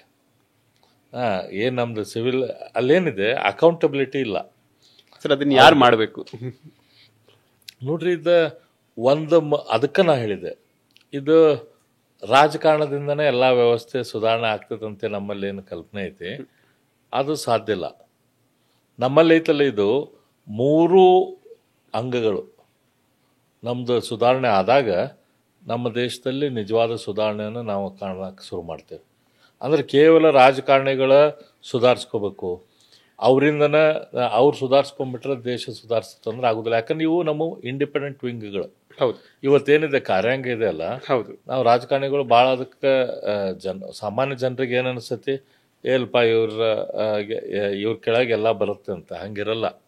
ಇವತ್ತೈತಲ್ರಿ, ಕಾರ್ಯಾಂಗದ ಸ್ವತಂತ್ರ ಅಂಗ ಆಯ್ತು ಆಲ್ಮೋಸ್ಟ್. ಅದು ಕೂಡ ನ್ಯಾಯಾಂಗ ಸ್ವತಂತ್ರ ವ್ಯವಸ್ಥೆ ಐತಿ, ಶಾಸಕಾಂಗನೂ ಕೂಡ ಸ್ವತಂತ್ರ ಐತಿ. ಈಗ ನಾವು ರಾಜಕಾರಣಿಗಳನ್ನ ಅಧಿಕಾರಿಗಳು ಹೆಂಗೆ ಸುಧಾರ್ಸಕ್ಕೆ ಸಾಧ್ಯ ಇಲ್ಲೋ, ಅದೇ ರೀತಿ ಅಧಿಕಾರಿಗಳನ್ನು ಸಂಪೂರ್ಣವಾಗಿ ರಾಜಕಾರಣಿಗಳು ಸುಧಾರ್ಸಕ್ಕೆ ಸಾಧ್ಯ ಇಲ್ಲ. ಇದು ಹಾಗಾಗಿ ಫಸ್ಟ್ ನಮ್ಮಲ್ಲಿ ನಾ ಏನು ಹೇಳಿದ್ನಲ್ಲ, ಅವೇರ್ನೆಸ್ ಬರ್ಬೇಕಂತೇಳಿ, ನಮ್ಮಲ್ಲಿ ಅದು ಅವೇರ್ನೆಸ್ಸೇ ಇಲ್ಲ ಎಲ್ಲಿಂದ ಸುಧಾರಣೆ ಆಗ್ಬೇಕಂತೇಳಿ.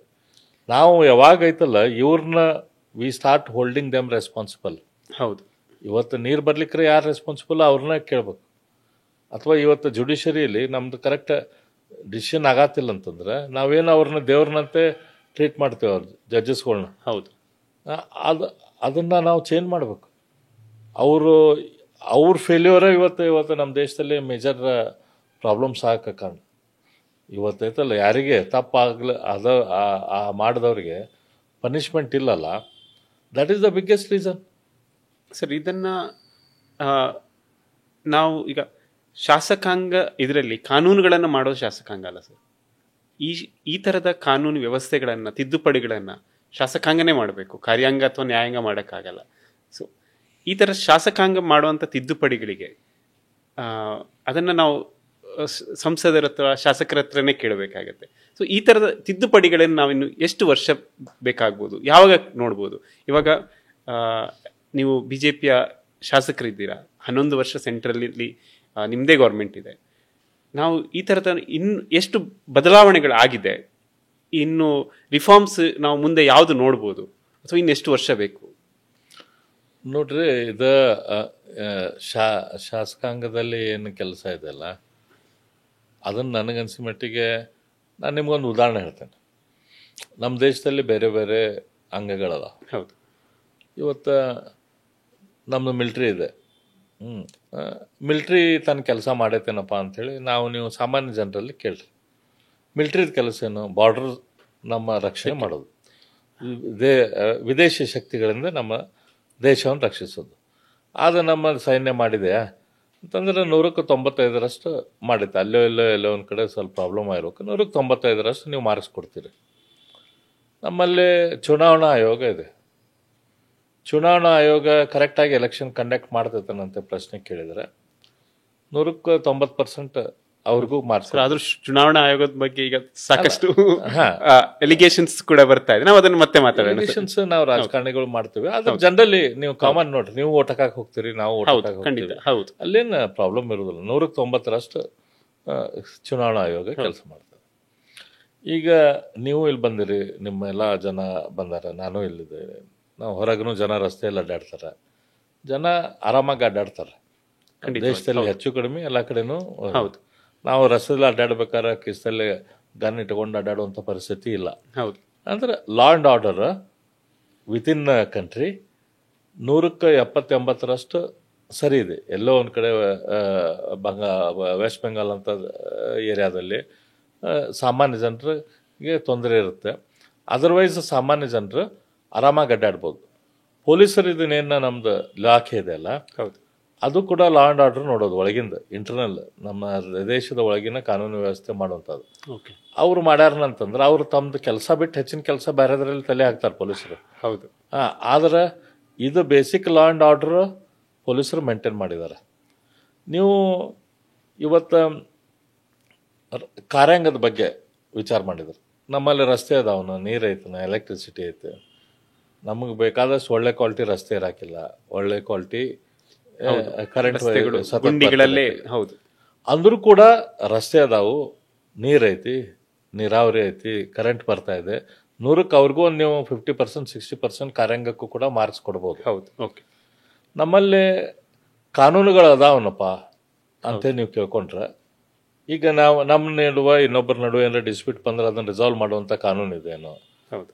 ವಾಹನಗಳ ರಸ್ತೆ ಮೇಲೆ ಅಡ್ಡಾಡ್ತವೆ, ಯಾವ ರೀತಿ ಅಡ್ಡಾಡ್ಬೇಕಂತೆ ಅದಕ್ಕೆ ಕಾನೂನು ಐತೇನೋ? ನಮ್ಮ ಬ್ಯಾಂಕಿಂಗ್ ವ್ಯವಸ್ಥೆ ಏನಿರ್ಬೇಕಂತೆ ಕಾನೂನು ಐತೇನೋ?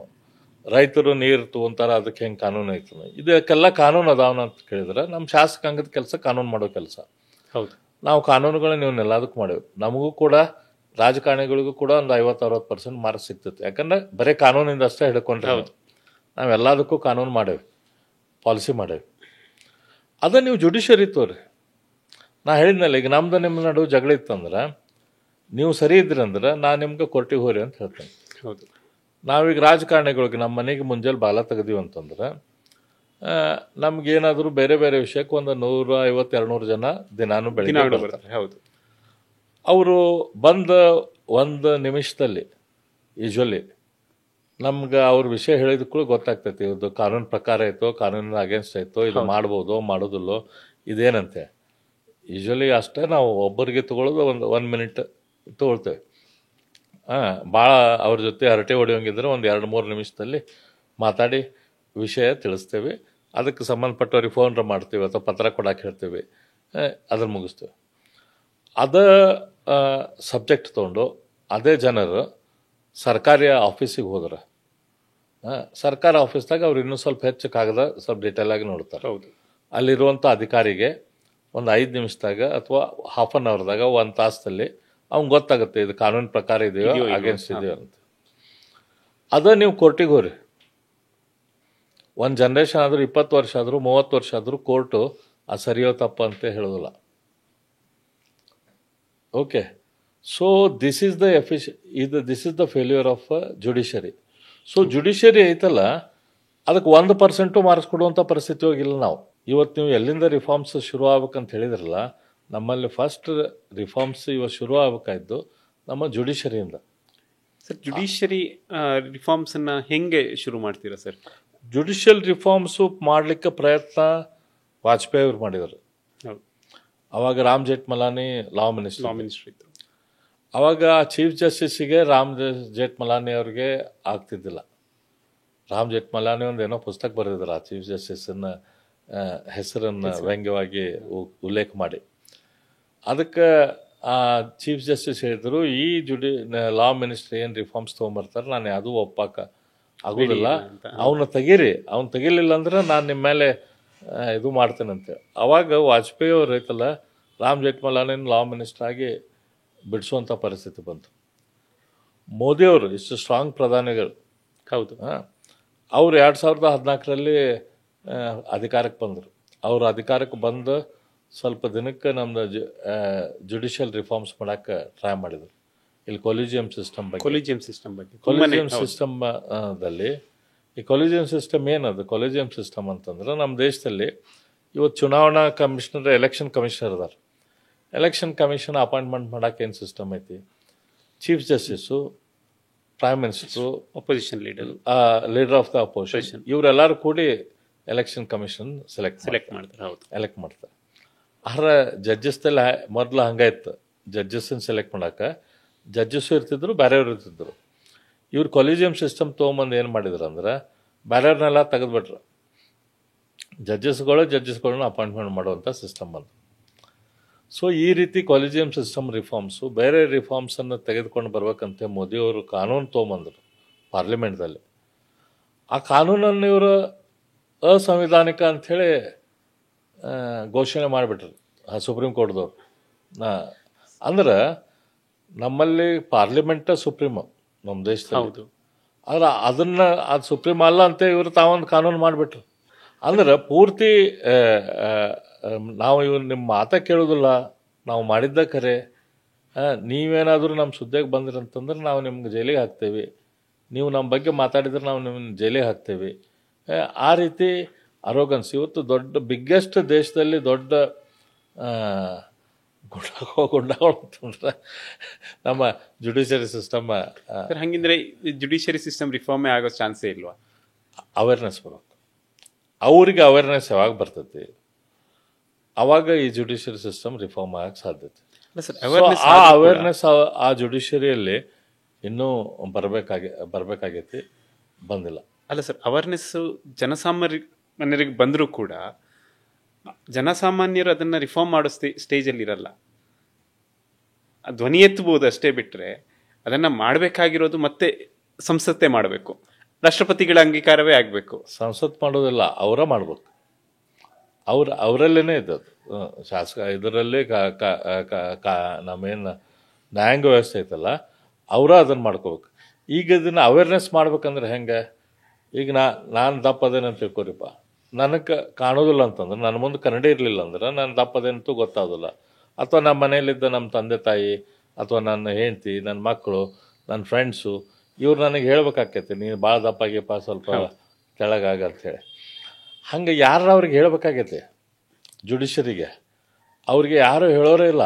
ಅಲ್ಲ ಸರ್, ಇವಾಗ ನಾವು ನಮ್ಮ ಪೇಪರ್ದಲ್ಲಿ ನೋಡ್ರಿ, ನಮ್ಮ ಟಿ ವಿಯಲ್ಲಿ ನೋಡ್ರಿ, ನಮ್ಮ ಟೋಟಲ್ ಸಿಸ್ಟಮ್ದಲ್ಲಿ ಅವ್ರಿಗೆ ನಾವು ದೇವ್ರಂಗ ಟ್ರೀಟ್ ಮಾಡ್ತೀವಿ. ಇನ್ನೂ ಪ್ರಾಬ್ಲಮ್ ಇರೋದಲ್ಲೇ, ನಾವು ಆ ಪ್ರಾಬ್ಲಮ್ ಬಗ್ಗೆ ನಾವು ಯಾರೂ ಮಾತಾಡ್ತಾ ಇಲ್ಲ. ಹಾಗಾಗಿ ಅವ್ರಿಗೆ ಅದು ಪ್ರೆಷರ್ ಇಲ್ಲ, ಸೋಷಿಯಲ್ ಪ್ರೆಷರ್ ಇಲ್ಲ. ನಾವು ಅವ್ರಿಗೆ ಅದು ಅವೇರ್ನೆಸ್ ತೆಗೆದುಕೊಂಡು ಬಂದು ಅದನ್ನು ಸುಧಾರಿಸುವಂಥ ಪ್ರಕ್ರಿಯೆಗೆ ಚಾಲನೆ ಕೊಡುವಂಥದ್ದು ಅವಶ್ಯಕತೆ ಇದೆ. ಸರ್, ಕಮಿಂಗ್ ಬ್ಯಾಕ್ ಟು ಕಾರ್ಯಾಂಗ, ಇದು ಸರ್ ಇವಾಗ ಏನು ಕೇಡ್ರೆ ಬೇಸ್ಡ್ ಪ್ರಮೋಷನ್ಸ್ ಆಗಲಿ ಸೆಲೆಕ್ಷನ್ಸ್ ಆಗಲಿದೆ, ಅದನ್ನು ಪರ್ಫಾರ್ಮೆನ್ಸ್ ಬೇಸ್ಡ್ ಪ್ರಮೋಷನ್ಸು ಯಾಕೆ ನೀವು ಶಾಸಕಾಂಗ ಅದರ ಬಗ್ಗೆ ಚಿಂತನೆ ಮಾಡಲ್ಲ? ಈಗ ಯಾವುದೇ ಒಂದು ಕಂಪ್ನಿಗಳನ್ನು, ಕಾರ್ಪೊರೇಟ್ ಕಂಪ್ನಿಗಳನ್ನು ನೋಡಿ, ಯಾರು ಪರ್ಫಾರ್ಮ್ ಮಾಡ್ತಾರೆ ಅವರಿಗೆ ಪ್ರಮೋಷನ್ಸು ಅಥವಾ ಅವರಿಗೆ ಹೊಸ ಜವಾಬ್ದಾರಿಗಳು ಕೊಡುವಂಥ ಒಂದು ಪ್ರಕ್ರಿಯೆ ಇದೆ. ಅದು ಯಾಕೆ ಅದನ್ನು ಈ ಕಾರ್ಯಾಂಗಕ್ಕೆ ನೀವು ಯಾಕೆ ತರಬಾರ್ದು? ನೀವು ಭಾಳ ಸರಿಯಾದ ಪ್ರಶ್ನೆಯನ್ನು ಎತ್ತೀರಿ, ಸರಿಯಾದ ವಿಷಯದ ಬಗ್ಗೆ ನೀವು ಪ್ರಶ್ನೆ ಕೇಳಿರಿ. ನಮ್ಮಲ್ಲಿ ನಾನು ಶುರುವಾತಿಗೆ ಹೇಳಿದೆ ಅಕೌಂಟಬಿಲಿಟಿ ಇಲ್ಲ ಅಂಥೇಳಿ. ನಿಮಗೊಂದು ಉದಾಹರಣೆ ಹೇಳ್ತೇನೆ. ಎಲ್ಲಿ ತನಕ ಅವ್ರದ್ದು ಇದೇನಿದೆ, ನಮ್ಮಲ್ಲಿ ಏನಿದೆ ಕಾರ್ಯಾಂಗ ಐತಲ್ಲ, ಇದು ಮೊದಲು ಬ್ರಿಟಿಷರ ಕೆಳಗಿತ್ತು. ಕರೆಕ್ಟ್. ಹೌದು. ಅಲ್ಲಿ ಹೆಂಗಿತ್ತು, ನಮ್ಮವರಿಂದನೇ ನಮ್ಮವ್ರನ್ನ ಕಂಟ್ರೋಲ್ ಮಾಡಬೇಕಾಗಿತ್ತು. ಹಾಗಾಗಿ ಕಾರ್ಯಾಂಗದಲ್ಲಿ ಇದ್ದಂಥವ್ರು ಬಾರಾಕೂನ್ ಮಾಫ್ ಅಂತಾರೆ ನಮ್ಮಲ್ಲಿ ಉತ್ತರ ಕರ್ನಾಟಕದಲ್ಲಿ. ಒಂದು ಕಾರ್ಯಾಂಗದಲ್ಲಿದ್ದವರು ಒಂದು 112 ಕೊಲೆಗಳನ್ನು ಮಾಡಿದ್ರು ಕೂಡ ಅವರಿಗೆ ಮಾಫ್ ಆಗುವಂಥ ಒಂದು ಸಿಸ್ಟಮ್ ಬ್ರಿಟಿಷರು ತೆಗೆದುಕೊಂಡು ಬಂದರು. ಅದ ಸಿಸ್ಟಮ್ ಈಗ ಅಲ್ಲ. ಈಗ 1200 ಕೊಲೆಗಳನ್ನು ಮಾಡಿದ್ರು ಕೂಡ ಮಾಫ್ ಆಗುವಂಥ ಸಿಸ್ಟಮ್ ನಮ್ದೀಗ ಕಾರ್ಯಾಂಗ ವ್ಯವಸ್ಥೆಯಲ್ಲಿ ಮಾಡಿದೆ. ನಿಮ್ಗೆ ಅವ್ರಿಗೆ ನಾ ಹೇಳಿದ್ನಲ್ಲ, ಒಂದು ಡಿಸಿಷನ್ ಆಗ್ಬೇಕಂದ್ರೆ ಈಗ 100 ಟೇಬಲ್ ಮೇಲೆ ಹೋಗುತ್ತೆ. ಅದು ಹೌದು, 150 ಟೇಬಲ್ ಮೇಲೆ ಹೋಗುತ್ತೆ. 100-150 ಟೇಬಲ್ ಮೇಲೆ ಒಂದು ಟೇಬಲ್ ಮೇಲೆ ಒಂದು ಡಿಸಿಷನ್ ಫೈಲ್ ಹೋತಂದ್ರೆ ನೀವು ಯಾರಿಗೆ ರೆಸ್ಪಾನ್ಸಿಬಲ್ ಮಾಡ್ತೀರ? ಅದನ್ನು ಕಾರ್ಯಾಂಗದಲ್ಲಿ ಯಾರಿಗೆ ಹೇಳ್ತೀರಿ? ಅವ ಹೇಳ್ತಾನೆ ಅವನ ಮೇಲೆ ಹಾಕ್ತಾನೆ, ಅವನ ಮೇಲೆ ಹಾಕ್ತಾನೆ, ಇನ್ನೊಬ್ಬರ ಮೇಲೆ ಹಾಕ್ತಾನೆ, ಇನ್ನೊಬ್ಬರ ಮೇಲೆ ಹಾಕ್ತಾನೆ. ಯಾರೂ ಒಬ್ಬರು ರೆಸ್ಪಾನ್ಸಿಬಲ್ ಇಲ್ಲ ಅದಕ್ಕೆ. ಅಕೌಂಟಬಿಲಿಟಿ ಇಶ್ಯೂ, ಅಕೌಂಟಬಿಲಿಟಿನೇ ಇಲ್ಲ. ಸರ್ ಈಗ ಕಾರ್ಯಾಂಗ ನಿಮ್ಗೆ ಇನ್ನೊಂದು ಉದಾಹರಣೆ ಹೇಳ್ತೇನೆ. IASದಲ್ಲಿ ಅವರಿಗೆ ಅವ್ರದ್ದು ರಿಪೋರ್ಟ್ ಕೊಡೋದಿರ್ತದೆ. ಹೌದು, ಅವ್ರ ಬಾಸ್ ಅವ್ರಿಗೆ ರಿಪೋರ್ಟ್ ಕೊಡಬೇಕು. ಎಕ್ಸಲೆಂಟ್ ಅಂತ ಕೊಡ್ಬೋದು, ವೆರಿ ಗುಡ್ ಅಂತ ಕೊಡ್ಬೇಕು, ಗುಡ್ ಅಂತ ಕೊಡ್ಬೋದು, ಎವರೇಜ್ ಅಂತ ಹಿಂಗೆ ಕೊಡೋದಿರ್ತದೆ. ಅವ ಎಕ್ಸಲೆಂಟ್ ಕೊಡದೆ ಗುಡ್ ಅಂತ ಕೊಡೋದು, ವೆರಿ ಗುಡ್ ಅಂತ ಕೊಡ್ಬೇಕಂತಂದ್ರೆ ಅವ್ರ ಬಾಸು ಒಂದು 3 ನೋಟಿಸ್ ಕೊಡ್ಬೇಕು ಅವಂಗೆ. ಓಕೆ, ನೀನು ಯಾಕೆ ಇದನ್ನು ಪರ್ಫಾರ್ಮೆನ್ಸ್ ಮಾಡಲಿಲ್ಲ, ಅದಕ್ಕೆ ಅವ್ನು ಉತ್ತರ ಕೊಡಬೇಕು, ಅದಕ್ಕೆ ಇವ್ ಮತ್ತೆ ನೋಟಿಸ್ ಕೊಡಬೇಕು, ಮತ್ತು 3 ಸತಿ ಅವನಿಗೆ ಡಾಕ್ಯುಮೆಂಟ್ ಕ್ರಿಯೇಟ್ ಮಾಡ್ಬೇಕು ಇವ್ ತಪ್ಪು ಮಾಡಿದ್ದಾನೆ ಅಂಥೇಳಿ. ಅದಾದ ಮೇಲೆ ಅವಂಗೆ ಗ್ರೇಡಿಂಗ್ ಮಾಡ್ಬೇಕಾರೆ ಎಕ್ಸಲೆಂಟ್ ಅಲ್ಲ, ಇವ ವೆರಿ ಗುಡ್ ಅಂತ ಮಾಡಬೇಕು. ಅವ ಬಾಸ್ ಐತಲ್ಲ, ಎಕ್ಸಲೆಂಟ್ ಅಂತ ಕೊಡೋದು ಭಾಳ ಸರಳ. ವೆರಿ ಗುಡ್ ಕೊಡ್ಬೇಕಂತಂದ್ರೆ ಆ ಗುಡ್ಡ ಸುತ್ತಿ ಮೈಲಾರು ಬಂದಂಗೆ ಅವ ಬಾಸಿಗನ ಹಣ್ಣು ಆಗ್ಬಿಡ್ಬೇಕು ಅವ. ಹೌದು, ಹಾಗಾಗಿ ಅವ ಬಾಸ್ ಯಾರಿಗೂ ವೆರಿ ಗುಡ್ ಕೊಡೋದೇ ಇಲ್ಲ. ನಮ್ಮಲ್ಲಿ ಏನು IAS ಆಫೀಸರ್ಗಳು ಅದಾರಲ್ಲ, ಹೌದು, ಅವ್ರದ್ದು ಗ್ರೇಡಿಂಗ್ ನೋಡಿದ್ರೆ 100ಕ್ಕೆ 99% ಮಂದಿ ಅವರೆಲ್ಲರೂ ಎಕ್ಸಲೆಂಟ್. ಹೌದು. ಈ ರೀತಿ ಪರ್ಫಾರ್ಮೆನ್ಸ್ ಇರಲ್ಲ, ಈ ರೀತಿ ಗ್ರೇಡಿಂಗ್ ಸಿಸ್ಟಮ್ ಮಾಡಿಟ್ಟಾರ. ಹೌದು, ಇದನ್ನ ರಿಫಾರ್ಮ್ಸ್ ಮಾಡ್ಬೇಕಾದ್ರೆ ಯಾರು? ಶಾಸಕರಲ್ಲ, ಪಾರ್ಲಿಮೆಂಟ್ರಲ್ಲ. ಇದನ್ನ ರಿಫಾರ್ಮ್ಸ್ ಅವರೇ ಮಾಡ್ಬೇಕು. ಅವ್ರ ಕಡೆನೇ ಐತದ ರಿಫಾರ್ಮ್ಸ್, ನಮ್ಮ ಕಡೆ ಇಲ್ಲ ಅದು. ಹಾಗಿದ್ರೆ ಅದನ್ನು ಚೆಕ್ ಆ್ಯಂಡ್ ಬ್ಯಾಲೆನ್ಸ್ ಸಿಸ್ಟಮ್ ಇಲ್ವಾ? ಹಾಗಿದ್ರೆ ಈಗ ಅವರೇ ಸಿಸ್ಟಮ್, ಈಗ ಕಾರ್ಯಾಂಗಕ್ಕೆ ಒಂದು ಚೆಕ್ ಆ್ಯಂಡ್ ಬ್ಯಾಲೆನ್ಸ್ ಸಿಸ್ಟಮ್ ಹಂಗಿದ್ರೆ ಹೆಂಗೆ ಬರುತ್ತೆ? ಪರ್ಫೆಕ್ಟ್ಲಿ ಅದನ್ನು ಕೇಳಿದ್ರಿ ನೀವು. ಆ ಚೆಕ್ ಆ್ಯಂಡ್ ಬ್ಯಾಲೆನ್ಸಿಂಗ್ ಸಿಸ್ಟಮ್ ಅಂತ ನಮ್ಮಲ್ಲಿ ನ್ಯಾಯಾಂಗ ಮಾಡಿದ್ರು. ಇದು ನ್ಯಾಯಾಂಗ ಇದೆಯಲ್ಲ, ಕಾರ್ಯಾಂಗ ಯಾವಾಗ ತನ್ನ ಕೆಲಸ ಮಾಡೋದಿಲ್ಲ, ಅದನ್ನು ಹೋಗಿ ಕ್ವಶನ್ ಮಾಡಕ್ಕಂತೇಳಿ ಅಲ್ಲಿ ನ್ಯಾಯಾಂಗ ಐತಿ. ಈಗ ನೋಡ್ರಿ ಎಲ್ಲಿಗೆ ಬಂತು, ನ್ಯಾಯಾಂಗಕ್ಕೆ ಹೋಗ್ರಿ ನೀವು ಇದನ್ನು ರಿಫಾರ್ಮ್ ಮಾಡಂತೇಳಿ. ಈಗ ನ್ಯಾಯಾಂಗನೂ ಕಾರ್ಯಾಂಗನೂ ಎರಡೂ ಆಗ್ತಾ ಇಲ್ಲ ಅಂದರೆ ಅವಾಗ ಯಾರನ್ನ ಜನ ಕೇಳಬೇಕು ಅಂತ? ಅವಾಗ ಏನಾಗುತ್ತೆ, ಜನ ಈಗ ರಾಜಕಾರಣಿಗಳ ಕಡೆ ಬರ್ತಾರೆ. ರಾಜಕಾರಣಿ ಕಡೆ ಎದಕ್ಕೆ ಬರ್ತಾರೆ? ಈಗ ಒಂದು ಲ್ಯಾಂಡ್ ನಡು ಡಿಸ್ಪ್ಯೂಟ್ ಇದೆ, 2 ಲ್ಯಾಂಡ್ ನಡು ಡಿಸ್ಪ್ಯೂಟ್. ಹೌದು, ಅವ್ರೇನು ಮಾಡ್ತಾರೆ, ಮೊದಲಲ್ಲಿ ಇದ್ದವಂಗೆ ಯಾರಿಗಾರ ಒಬ್ಬನ ಕಡೆ ಹೋಗ್ತಾರೆ, ಲೋಕಲ್ ಗುಂಡಾಗ ನೀ ಸೆಟ್ಲ್ ಮಾಡಿಕೊಡಪ್ಪ ಅಂಥೇಳಿ. ಆ ಲೋಕಲ್ ಗುಂಡ ಸೆಟ್ಲ್ ಮಾಡೋಕೆ ಆಗೋದಿಲ್ಲ ಅವಂಗೆ. ಅದಾದ್ಮೇಲೆ ಪೊಲೀಸರ ಕಡೆ ಹೋಗ್ತಾರೆ ಜನ. ಅಲ್ಲ, ಆ ಪೊಲೀಸರು ಅವ್ರ ಗುಂಡಗಳ ಇನ್ನು ಬೇರೆ ಡ್ರೆಸ್, ಅವ್ರು ಅದನ್ನು ಸೆಟ್ಲ್ ಮಾಡೋಕೆ ನೋಡ್ತಾರೆ ದುಡ್ಡು ತೊಗೊಂಡು. ಅವ್ರ ಕಡೆ ಸೆಟ್ಲ್ ಆಗಲಿಲ್ಲ ಅಂತ ಅನ್ಕೋ ರಾಜಕಾರಣಿಗಳು ಬರ್ತಾರೆ. ಇವರು ಅದ ಕೆಲಸ ಮಾಡೋರ ಬೇರೆ ಡ್ರೆಸ್ದಲ್ಲಿ. ಒಬ್ಬರು ಸಾದಾ ಡ್ರೆಸ್ ಹಾಕೊಂಡಿರ್ತಾರೆ, ಒಬ್ರು ಕಾಕಿ ಡ್ರೆಸ್ ಹಾಕಿರ್ತಾರೆ, ಒಬ್ಬರು ಬಿಳಿ ಡ್ರೆಸ್ ಹಾಕಿರ್ತಾರೆ. ಇವರೆಲ್ಲರೂ ಸೆಟ್ಲರ್ಸ್. ಸೊ ಕಾನೂನಿನ ಪದ್ಧತಿಯಲ್ಲಿ ಬಿಟ್ಟು ಕಾನೂನಿನ ಹೊರಗೆ ಶಕ್ತಿಗಳ ತಯಾರಾಗ್ತಾವೆ. ಹಾಗಾಗಿ ಇವತ್ತೈತಲ್ಲ, ಡಿಸ್ಪ್ಯೂಟ್ ರೆಸೊಲ್ಯೂಷನ್, ನಿಜವಾದ ಡಿಸ್ಪ್ಯೂಟ್ ಇತ್ತಂದ್ರೆ ಅದನ್ನ ರೆಸೊಲ್ಯೂಷನ್ನ ಜನ ಯಾರಿಗಾರು ಹೊರಗೆ ದುಡ್ಡು ಕೊಟ್ಟು ಸೆಟಲ್ಮೆಂಟ್ ಮಾಡ್ಕೊತಾರೆ. ಸೊ ನ್ಯಾಯಾಂಗಕ್ಕೆ ಹೋಗೋದೇ ಇಲ್ಲ ಅಂತ. ನ್ಯಾಯಾಂಗ ಕಂಪ್ಲೀಟ್ ಫೇಲ್ಯೂರ್.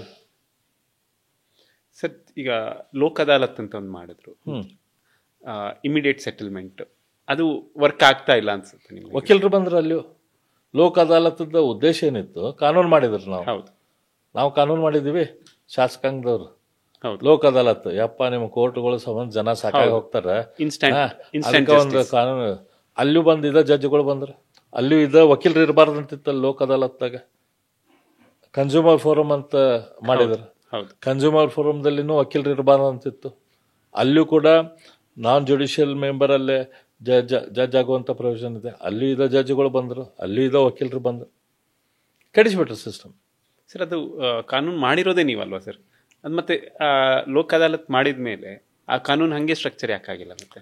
ಅಲ್ಲ, ಇದನ್ನ ಹೇಳಿದ್ನಲ್ಲ, ಇವ್ರನ್ನೇನಾದ್ರೂ ನೀವು ಜುಡಿಷಿಯರಿ ಟಚ್ ಮಾಡಕ್ಕೆ ಹೋದ್ರೆ ಅವ್ರು ನಮ್ಮನ್ನ ಟಚ್ ಮಾಡಬೇಡ್ರಿ ಅಂತ ಹೇಳ್ತಾರೆ. ಈಗ ಟಚ್ ಮಾಡೋಕೆ ಅವ್ರನ್ನ ಚಾನ್ಸ್ ಇಲ್ಲ.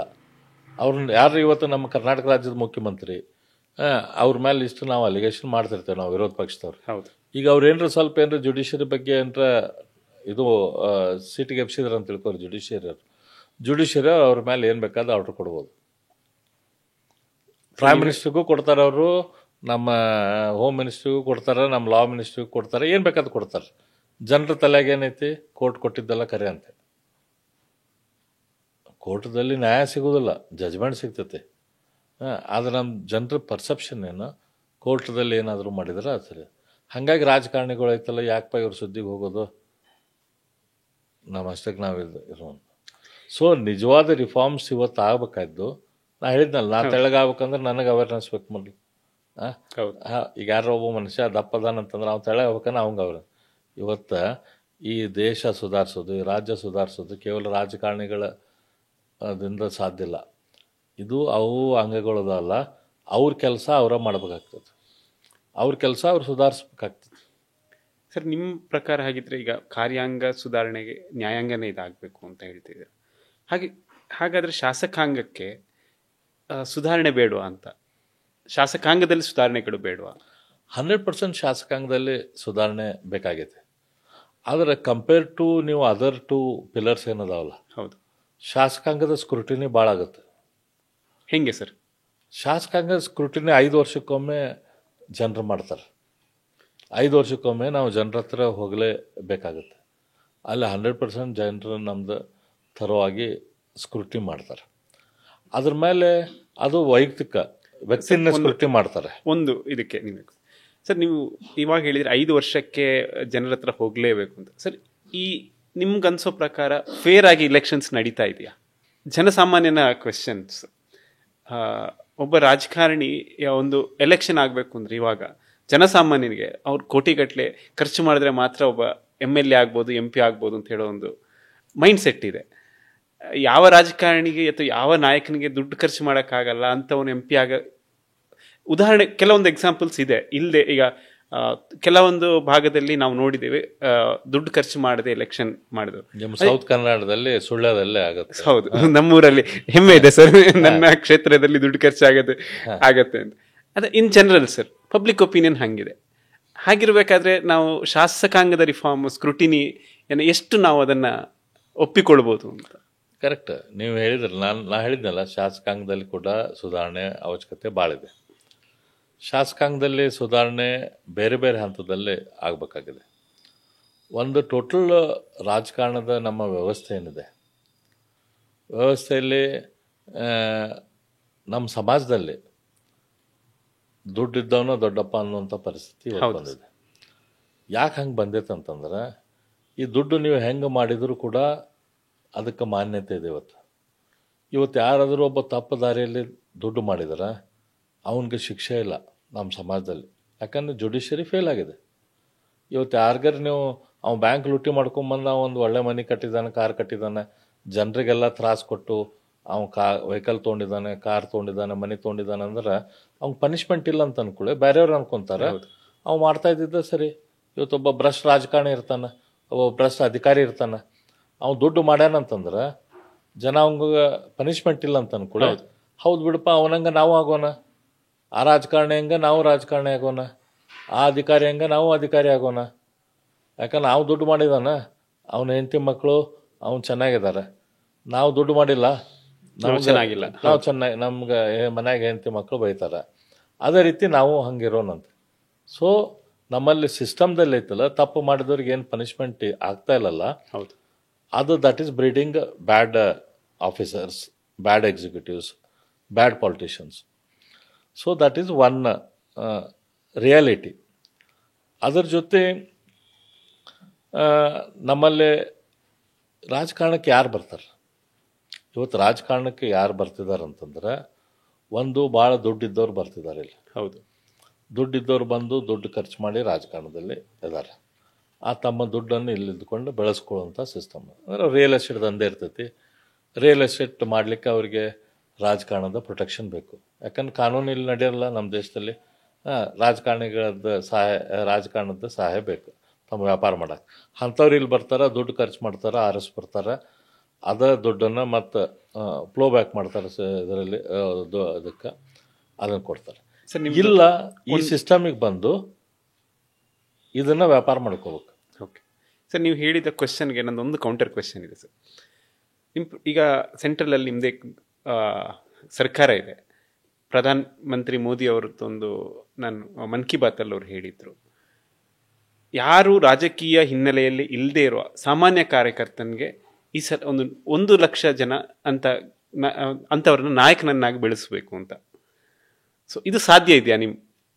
ಈ ಒಂದು ಸೋಷಿಯೋ ಎಕನಾಮಿಕ್ ಕಂಡೀಷನ್ ಏನಿದೆ ಅದ್ರಲ್ಲಿ ಸಾಧ್ಯ ಇದೆಯಾ? ಮೋದಿ ಅವರು ಹೇಳಿದ ಮಾತು ನಡೆಯಕ್ಕೆ ಸಾಧ್ಯ ಇದೆಯಾ? 1,000 ನಾಯಕ ಆಗ್ಲಿಕ್ಕೆ ಸಾಧ್ಯ ಇದೆಯಾ? 100% ಈಗ ನಮ್ಮ ದೇಶದಲ್ಲಿ ಎಲ್ಲ ಸುಧಾರಣೆನೂ ಮೋದಿ ಮಾಡ್ಲಿಕ್ಕಾಗಲ್ಲ. ನಾವೇನು ತಿಳ್ಕೊಂಡೇವಿ, ಮೋದಿಯವರು ಪ್ರಧಾನಮಂತ್ರಿ ಆದರೂ ನಮ್ಮ ದೇಶದಲ್ಲೆಲ್ಲ ಸುಧಾರಣೆ ಹಾಕಿದ್ರು, ಆಗೋದಿಲ್ಲ. ನಮ್ಮಲ್ಲಿ ಕೆಳಗಿನಿಂದ ಸುಧಾರಣೆ ಆಗಬೇಕಾಯ್ತು. ನಮ್ಮ ಸಮಾಜದಲ್ಲಿ ಸುಧಾರಣೆ ಆಗುವಂಥ ಅವಶ್ಯಕತೆ ಇದೆ. ಈಗ ಸುಳ್ಳ್ಯದಲ್ಲಿ ದುಡ್ಡು ಇಲ್ದಂಗೆ ಎಲೆಕ್ಷನ್ ಹಾಕಿತ್ತಂದ್ರೆ ಅದ ಪಕ್ಕದ ಕಾನ್ಸ್ಟಿಟ್ಯೂನ್ಸಿಲಿ ಯಾಕಾಗಲ್ಲ ದುಡ್ಡು ಇಲ್ದಂಗೆ? ಅಲ್ಲೇ ಪಕ್ಕದಲ್ಲಿ ಕೂರ್ಗಿದೆ, ಅಲ್ಲಿ ಯಾಕೆ ದುಡ್ಡು ಖರ್ಚಾಗಬೇಕಾಗುತ್ತೆ? ಜನರು ವಿಚಾರ ಮಾಡ್ಕೋಬೇಕಲ್ಲ. ನಾ ಹೇಳಿದ್ನಲ್ಲ ಶುರುವಾತಿಗೆ, ಎಲ್ಲ ರಾಜಕಾರಣಿಗಳಿಂದ ಸುಧಾರಣೆ ಆಗಲಿಕ್ಕೆ ಸಾಧ್ಯ ಇಲ್ಲ.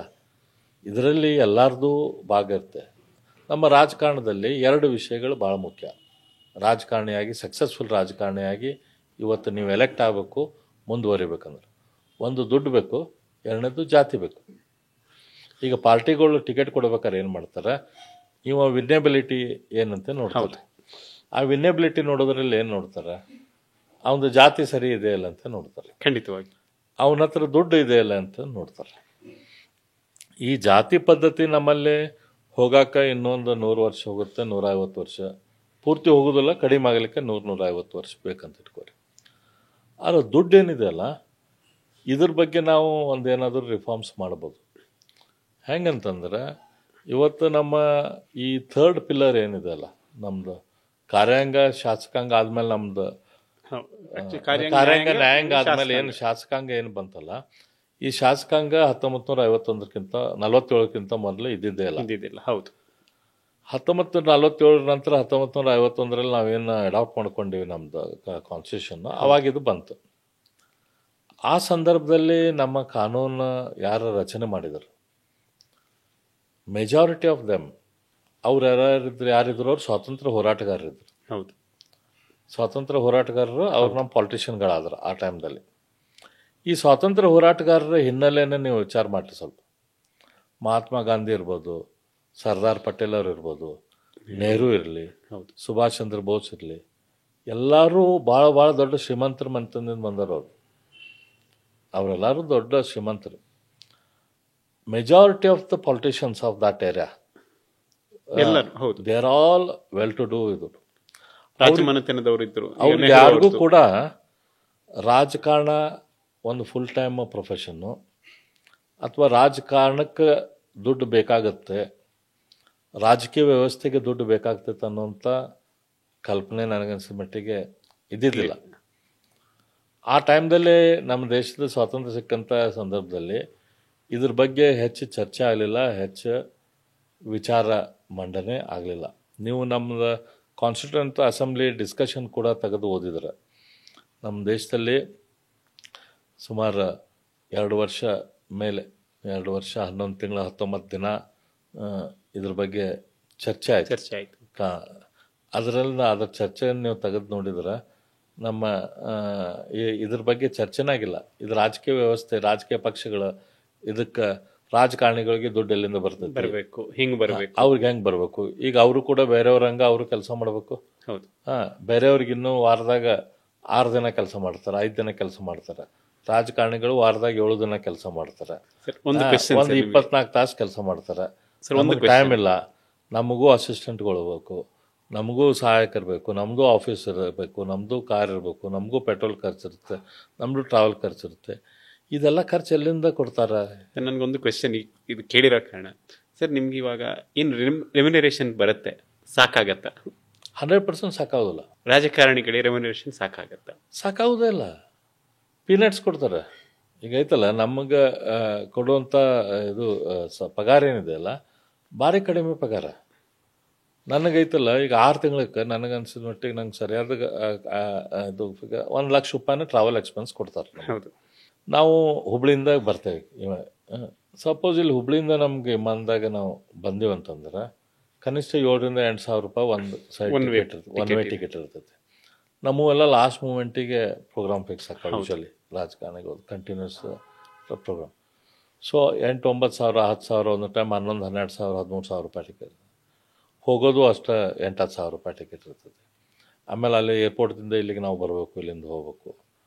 ಊರಾಗಿದ್ದಾಗ ಕನಿಷ್ಠ ಒಂದು 100-150 ಕಿಲೋಮೀಟ್ರ್ ನಾವು ಊರಲ್ಲಿ ವಾಹನ ಅಡ್ಡಾಡಿಸ್ತೀವಿ. ಹೌದು. ಬೆಂಗಳೂರಾಗಿಲ್ಲ ವಾಹನ ಅಡ್ಡಾಡಿಸ್ತೀವಿ.